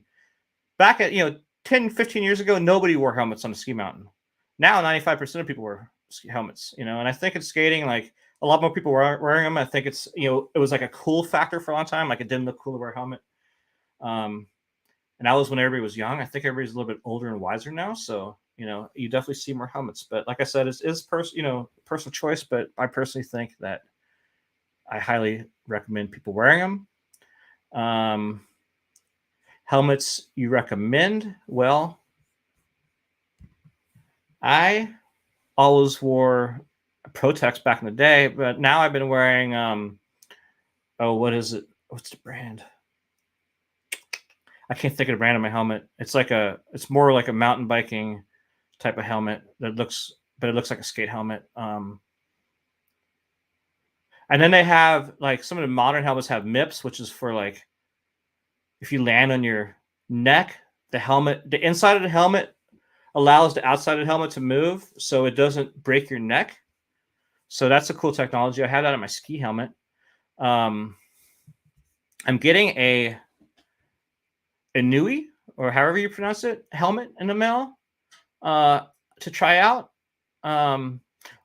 And one thing about, like I said, helmets and looking cool, like, I think helmets look cooler. Like, Protex and stuff, I always thought they look cool. I do say some of the speed skating helmets and stuff that I have, like, they don't look that cool. Like, I'll, like, only wear those at nighttime, if I'm skating neighborhood. But I don't really like the way they look. But I think the ski helmets, the bike helmets, the skating helmets they look pretty cool these days. All right, I'm going to put on another video. This is an Austin, Texas session. So on this Patterson Park mini ramp we watched earlier, there was the grind box was on there, if you remember, if you were here for that. And this is an edit I made. All right, let's music off. This is an edit I made from a grind box session. And this box, we used to session this box every Thursday or something in Austin on these tennis courts. And these tennis courts are actually now roller derby court. So the box has extensions that were designed to work on the extension of the mini ramp we were skating earlier. So we got Andrew Broom shredding it. And this point in Austin had a lot of bladers. So many bladers. I mean, you had people move there from all over Texas, every city in Texas. And then you had people move there from Salt Lake City, East Coast. Like, it was popping. I mean, Austin blade scene in 2014, 2015 was absolutely popping. And this box session was awesome. And this edit's the edit I made. I filmed and edited it. It was one of the first edits I made post living in San Diego. And it was for a second place article that Frank Stoner wrote for One magazine. And this is the video that went with it.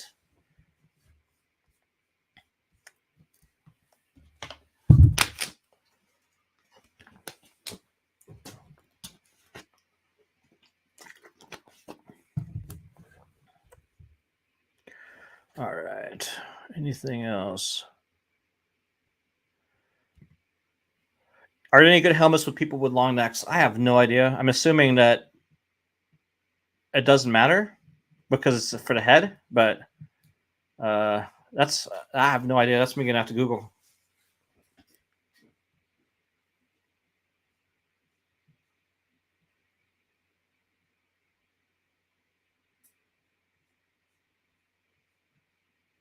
Keith Burley is like my ginger brother.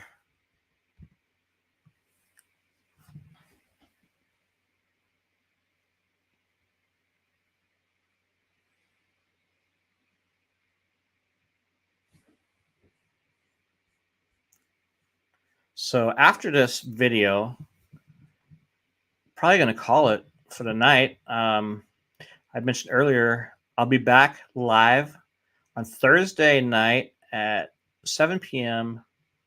Central Time, 8 p.m. Eastern Standard Time with the man in the yellow shirt, Mick Casals, for the first live version of the Dead and Rollerblading podcast. So I will be chatting with him. Also coming up on the Dead and Rollerblading podcast is there's a few more pre-recorded ones coming out. There's episode or part 2 of the Fritz Peitzner one coming tomorrow at 2 p.m. And then there's going to be a 3-part interview with Jeremy Baytall, which is going to be absolutely amazing. It was a 4.5-hour interview. I'm breaking it into 3 parts. I also have an interview with Connor O'Brien that is very interesting and it's pretty cool. And then Luke Bender. Luke Bender is a Denver legend, creator of the Colorado Road Trip, or one of the creators, and then the Mile High Battle. So yeah, it's definitely some cool things happening in the world of blading. 888 makes helmets. All right. Is there any more questions anyone has before we call it a night, or do you guys want to see something else? You guys want me to add another video? You guys, let me know. Let me know what you want. While you do that, I'm going to look through what I have. If I have anything fun that we haven't seen yet.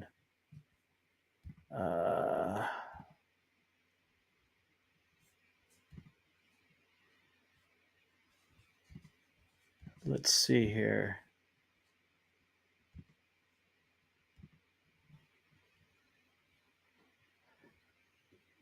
We could put this on. We'll put this on now for now.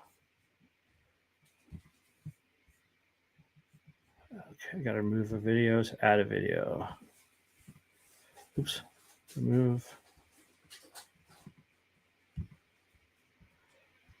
Share.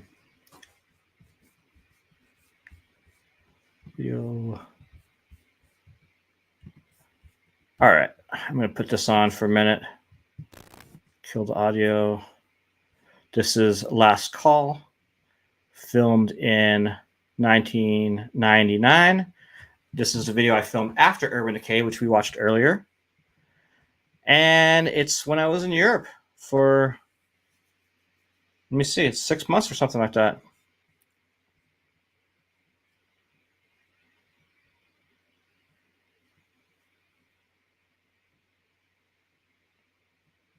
All right, Launder, I hope you enjoy your skate session.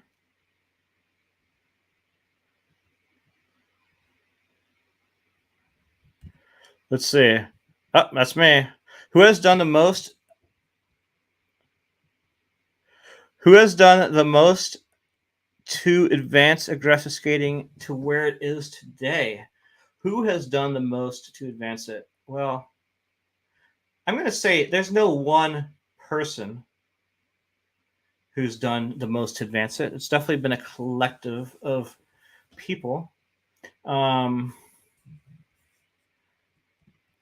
think people behind the scenes have done a lot. Obviously there's the skaters who've been influential, but there's also a lot of people behind the scenes that also skate, but they're not pros. So, obviously some of the limelighters, Julio's done a lot of work. AJ's done a lot of work. You have the people at the magazines, like Wes Driver and Justin, those guys putting in work. Anyone who's ever worked in media. But yeah, I don't think one person. I think there's probably maybe 10 or 15 people who would, you could say, have helped skating go to where it is today. So I'm going to say something about those kids with the birds. That was when we were in Ireland, in Dublin. We were skating a rail, and next to the rail, there was a kid, these kids with a bag full of dead birds, and they just dumped them in a creek and started ripping their heads off. And it was absolutely bizarre. So that's what that footage is from. That's some of the first time I filmed with John. This video has should have. No, I have a, let me see. Some video I have has a bunch of old Feinberg footage from like 96. So this is the year that I went to all these ASA events, and I went to the Lausanne contest, and that was absolutely amazing. This is more footage from that Eric Bailey and John Elliott tour for Box Magazine. So that was cool.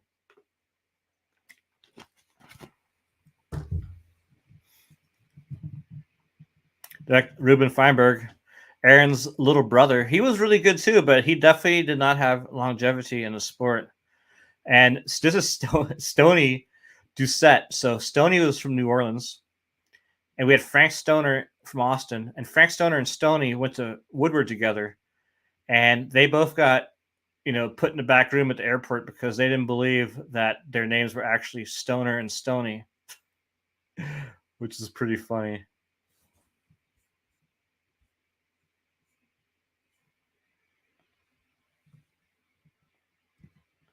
This takes me way back. Wow, yeah, 23 years back. That's what it takes you. Frankie's always been good. Frankie has always been good. I'll tell you a Frankie, like a silly Frankie thing is, so Frankie, when he used to land, he would land pretty squatty, where his butt almost touched the ground. And when I used to watch videos with Lonnie Gallegos, every time Frankie landed a trick, Lonnie would make farting noises because his butt would hit the ground. So that was always kind of funny.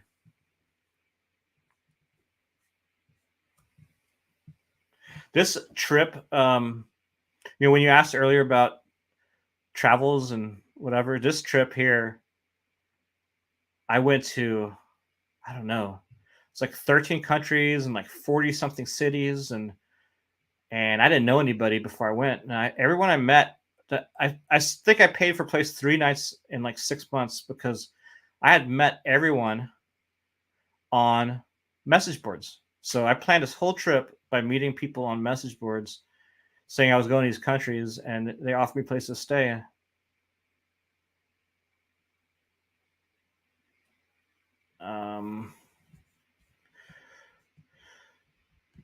Most regretful clip you've ever filmed over? Well, I'm not going to say the most regretful clip I've ever filmed over, but the most regretful footage I've ever filmed over is all the tapes from this trip. Every single tape except one from this trip was recorded over with San Diego footage from around 2001. And that's one of the, probably the most, that and the loss of my skating magazines are the two most regretful things that have happened with my stuff. So yeah, it's, these tapes were expensive back then, and we just, you record over stuff. And I don't even know what other stuff's been recorded over, but we recorded over, there's a lot of stuff recorded over. I mean, I had something like a 300 mini DV tapes here, and half of them were probably recorded over something else. So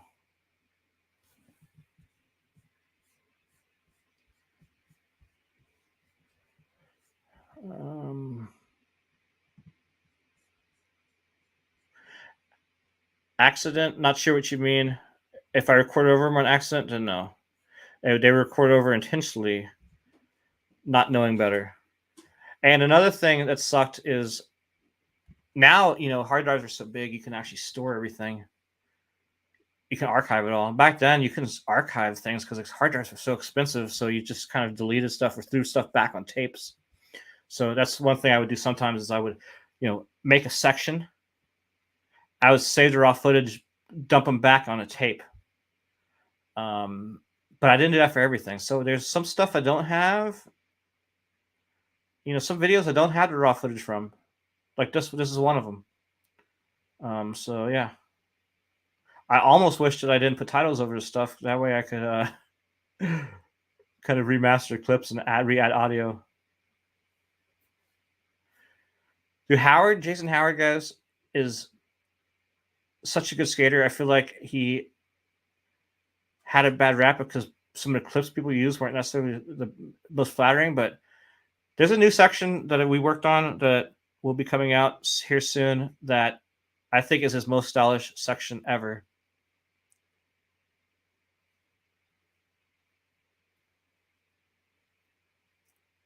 Okay, Jeremy. And yeah, so this park was really sick. This was ASA Finals in Frankfurt. Really cool park.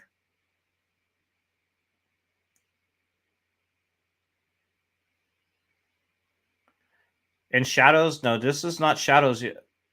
Was Jason skated Shadows? He skated Shadows at some point, but this is actually the video. This is actually the period, the Lausanne contest that I'm at in this video is where they had the very first meeting to start Shadow, and that was in Lausanne, and everyone was there to discuss Shadow with Solomon and UFS, and like all that stuff was like in discussions in Lausanne.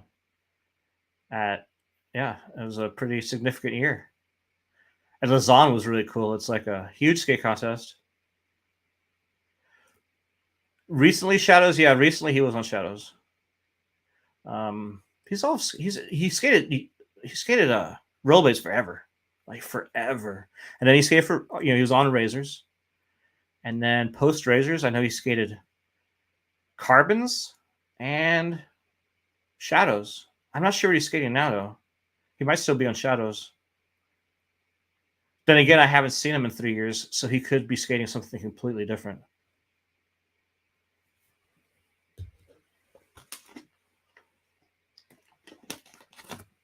That was an ad for Lonnie Gallegos' video, Muerte.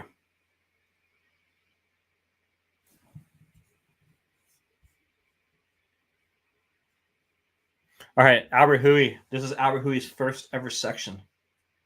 And he was about, I think it just said like 14 or 15. I filmed half of this section in Lausanne, Switzerland, during the Lausanne competition. And I told him that I would come to Dublin to finish it. So I took the train to Dublin, and we finished the section there and got all sorts of other footage. And I'm still friends with him. And Barno, Brian Barron from Dublin, I was there, hung out with him there like 4 years ago. There's another guy in this video. His name was Oshin or something like that. And he hadn't skated in years. We randomly ran into him at the pub. So, okay. What do you think about Able frames?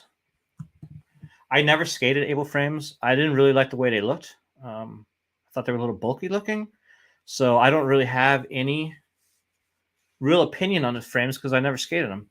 And that goes as well with the Kaiser suspension frames. I never skated them. I've never skated a Kaiser frame ever. I do have a pair of Kaiser frames heading my way that I'm going to try out. And yeah, I mean, the thing is, being really good friends with John Elliott and working, and I did a lot of work for Ground Control. This whole era of 2000s, everything, I skated Ground Control frames forever. Then now I'm skating Wish frames. I love those. I like the big frames too, but yeah, Wish frames are my favorite so far. And have I filmed? Yes, Ian. Brian is the man. He is really awesome. Love that guy. And he's a great musician. And then, have you filmed skate footage in all 50 states?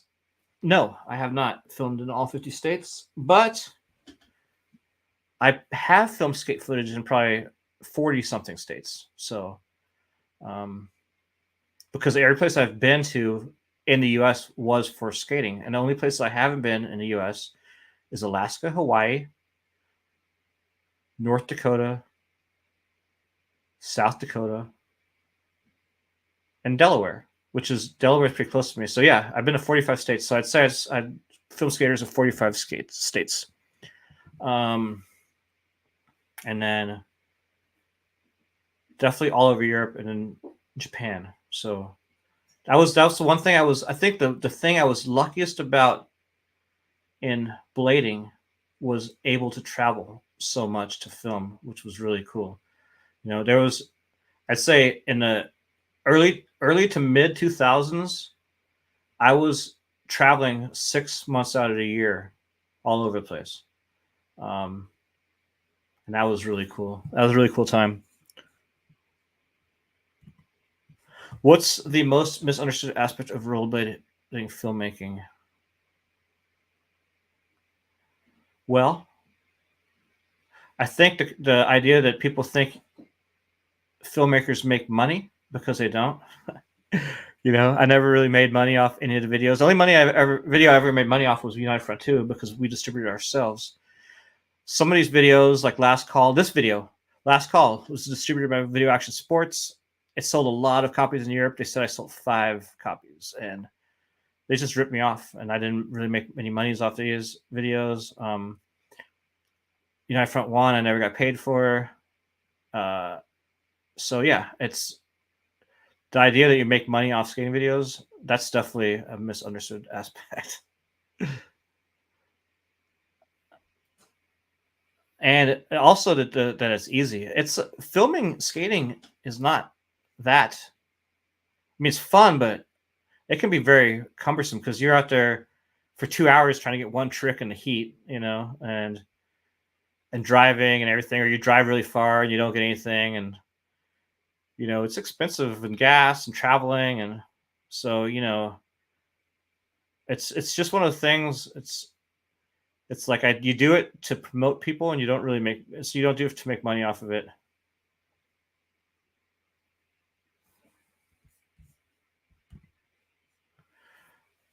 The unflattering quality of some of Jason Howard footage I mentioned is just when people use clips where it was just not clean, like, you know, because maybe the landing wasn't clean or the trick itself wasn't clean.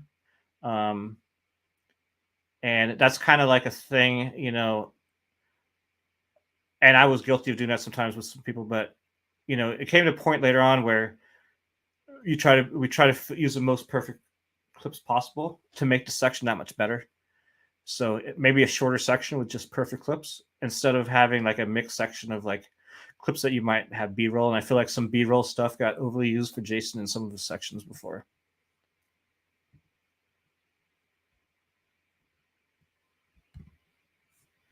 Jeremy, thank you very much. I appreciate it.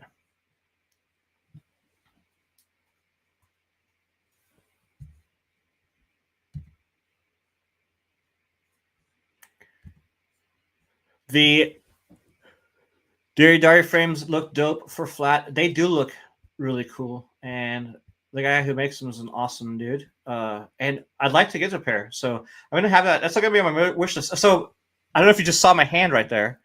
That's a scar I still have. That was from a pair of Fiction jeans. The rivet ripped my hand. So really nasty scar. Got infected while I was in Europe.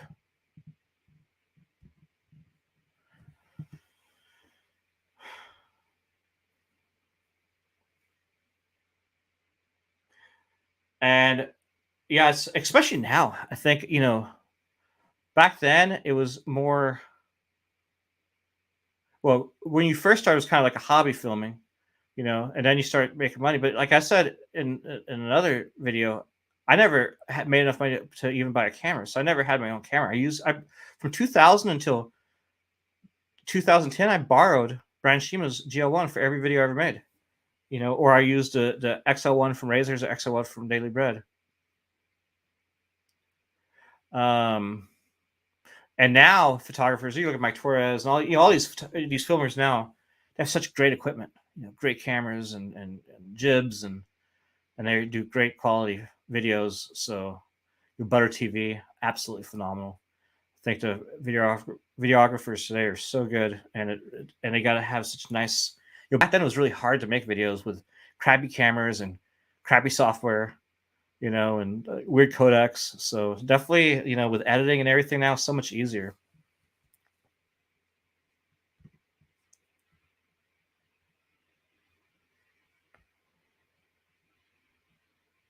Jason is so good. Some of the transfers, he did so many crazy transfers, rail transfers. I mean, I think rail transfers are one of the craziest things to do, and he did a lot of them, disasters. And like, if you remember 7 Days, the documentary, when he nutted himself on that gnarly kink drill transfer, like, that was insane. Like, So the rivet on the Fiction jeans, they use poor quality rivets, and the rivets had all the rivets had folded up, and they had sharp edges. And I was on a train from the ASA Finals event in Frankfurt to Munich for ISPO trade show with Ezekiel Anderson and his mom.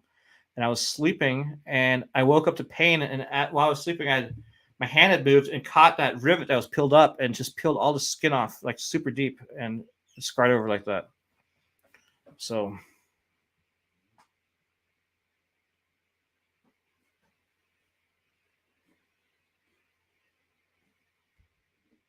Transient is an old skate company I used to own, made jeans and shirts. Before that was called Transit. I changed the name because there was a Transit skateboards. So what skater do you think has the most unique style? I'm going to say Robbie Pitts has the most unique style by far. It's way out there, and it's really cool.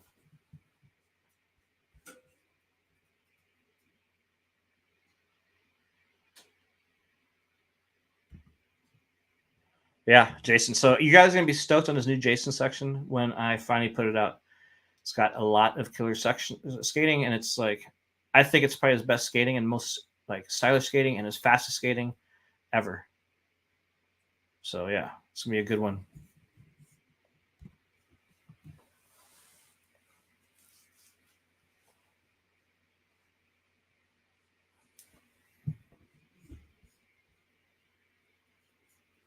And for those of you who hadn't seen it yet, I'll do it one more time. This is a new graphic for the channel by Adam Munoa. This is me with the Canon GL1, the camera that I used forever, and some big wheel blades. These are available as stickers, t-shirts, coffee mugs on the thenandnowblading.com website.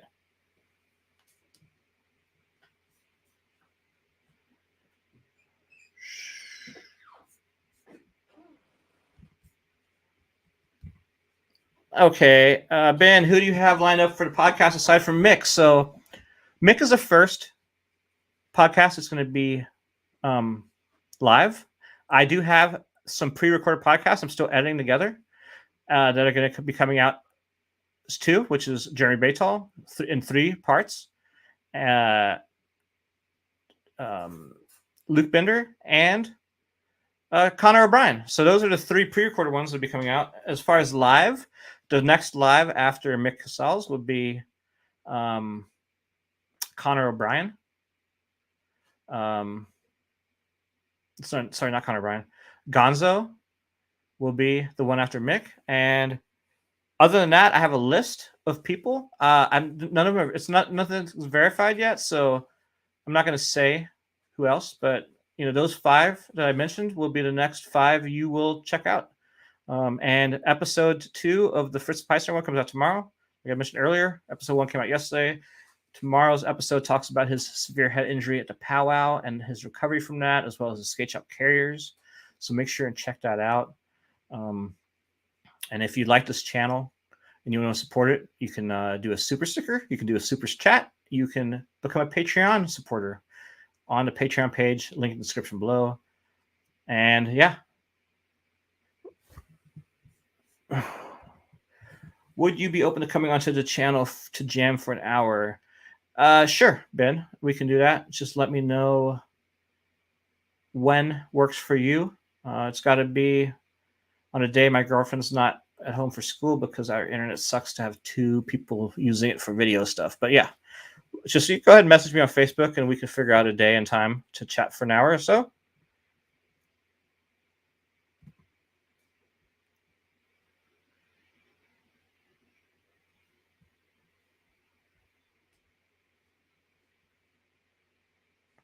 Renee, what size shirts do you usually wear? I can add some bigger sizes to there.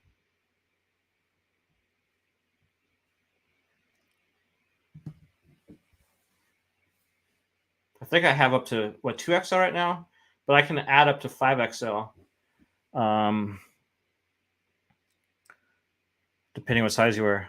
I know some people still rock the big shirts. Ricardino, everything he orders is like 3XL.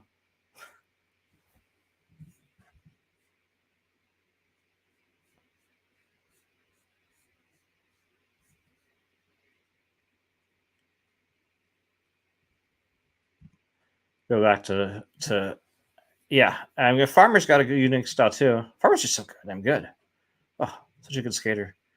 Always been good, and he's had different styles. I'm sure Robbie's had different styles too. Obviously, Robbie wasn't always how he is now. So seeing these different styles change, and I think it's gonna be harder to find a skater whose style hasn't changed from the early days of skating until now than one who has. So, you know.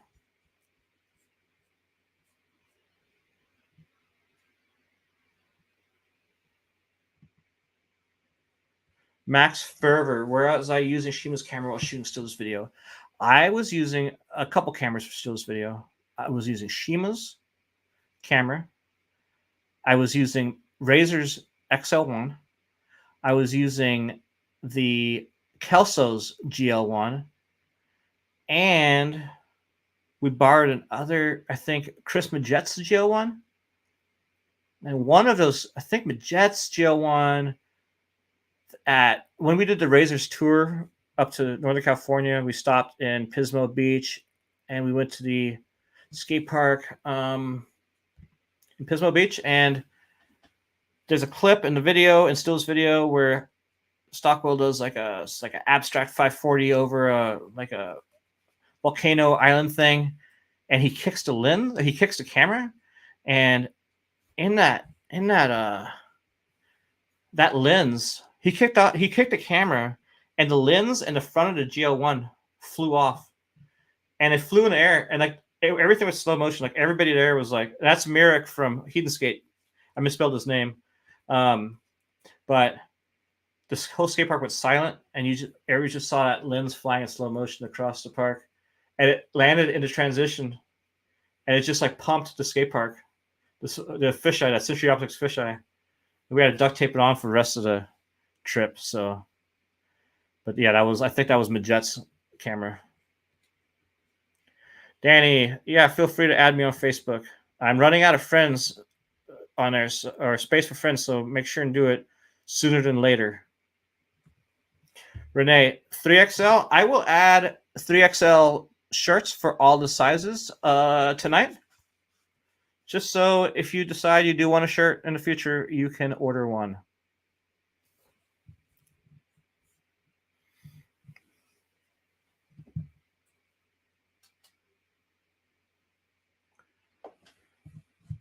It was one of the first clips in Stockwell section, yeah.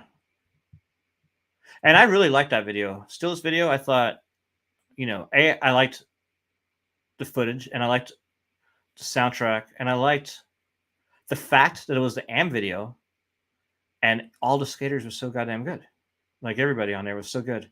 They had and then everyone who was an AM on Still's video ended up never getting put on pro for Razors and ended up being pros on every other company. So it's like they all went to pro and did really well for different brands. So that was also kind of a period when, all the guys in AM were kind of like a little bit more rock and roll, and the pros were a little bit more not, like hip hop or whatever. And they didn't want to go. Razors didn't want to go that rock and roll direction.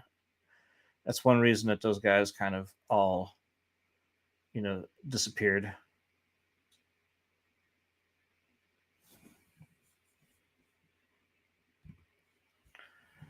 I think it's really cool with skate videos how many skaters they're like kind of influenced what music they listen to, and even like how they became as a person,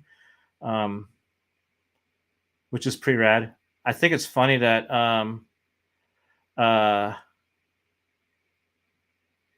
what was it? I got lost in my thoughts. Oh, the Kelso brothers on the Razors tour knew every single song for every single video ever made up to that period.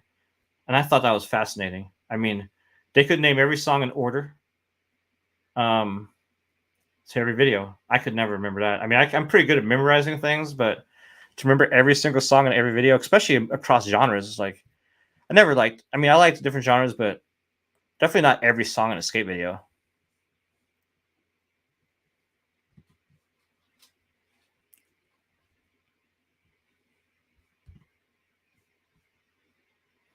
All right. Thanks, guys. I'm glad you enjoyed still this video. Very cool.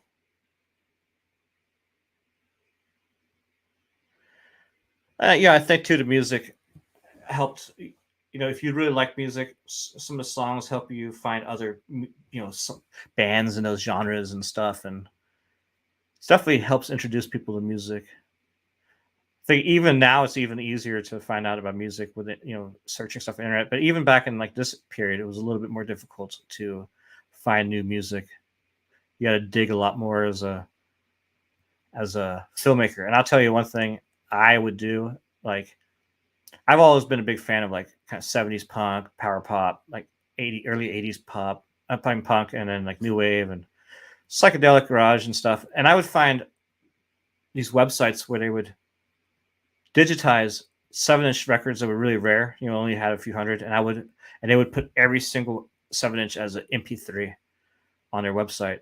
And I would talk about like thousands of them. I would literally sit there for like 3 weeks and just go through the entire site and download all the MP3s. That's how I found a lot of music for, Sleaze and Nim Video, was from doing that.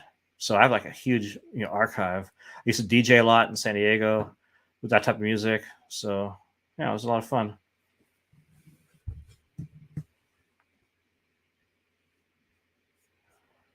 All right. Grant Thurston, rest in peace. Grant was Chris Fleener's best friend, and he passed away in about 2000 in a car accident. He was a really good skater. What's my opinion on CBGBs? Well, I'm sure CBGBs was really cool back in the day. What they've done to it now is, it's a victim of gentrification, just like pretty much every music venue or place that was cool back in the day has become.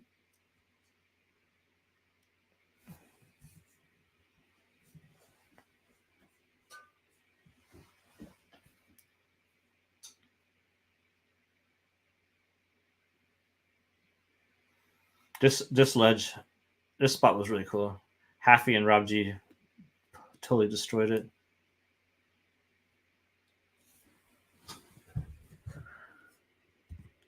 All right. Nervous Breakdown. That's awesome. It's a great song. So yeah, that's in that video, guys. I'm gonna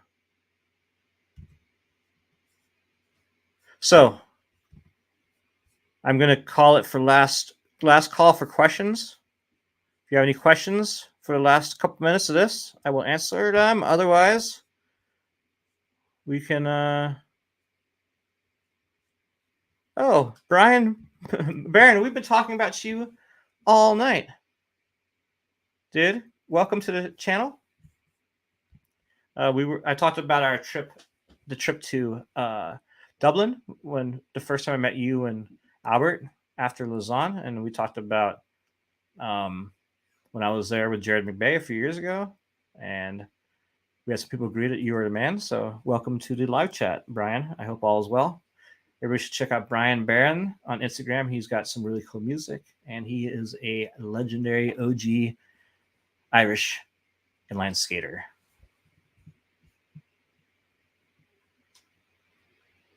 We just watched Last Call. Yeah, we just watched the whole thing. We watched Last Call. We watched a lot of stuff tonight. That was a lot of. We've been on here for like 2.5 hours watching stuff. So, yeah, it's a little. I think I'm gonna take off though because my girlfriend's got class, or she doesn't have class. She has to get up early for work. So hang out with her for a few minutes before she goes to bed. So, thank you everybody for watching. Brian, I hope you come on a little earlier next time. And Brian, we need to get you on the live chat on the podcast. Have a little chat if you're interested in the near future.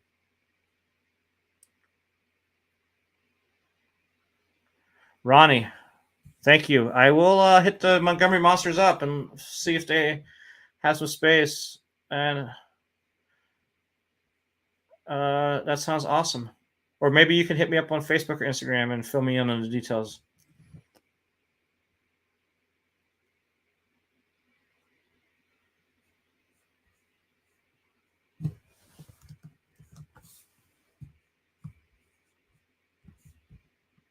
All right, everybody. thank you so much for watching this episode of Going Live. I'll be doing this, at least once a week, different topics, and leave any comments in the description of things you want to see, topics you want to see, videos you want to watch, skaters you want to watch footage of, anything, and any guests you want to see me have on here.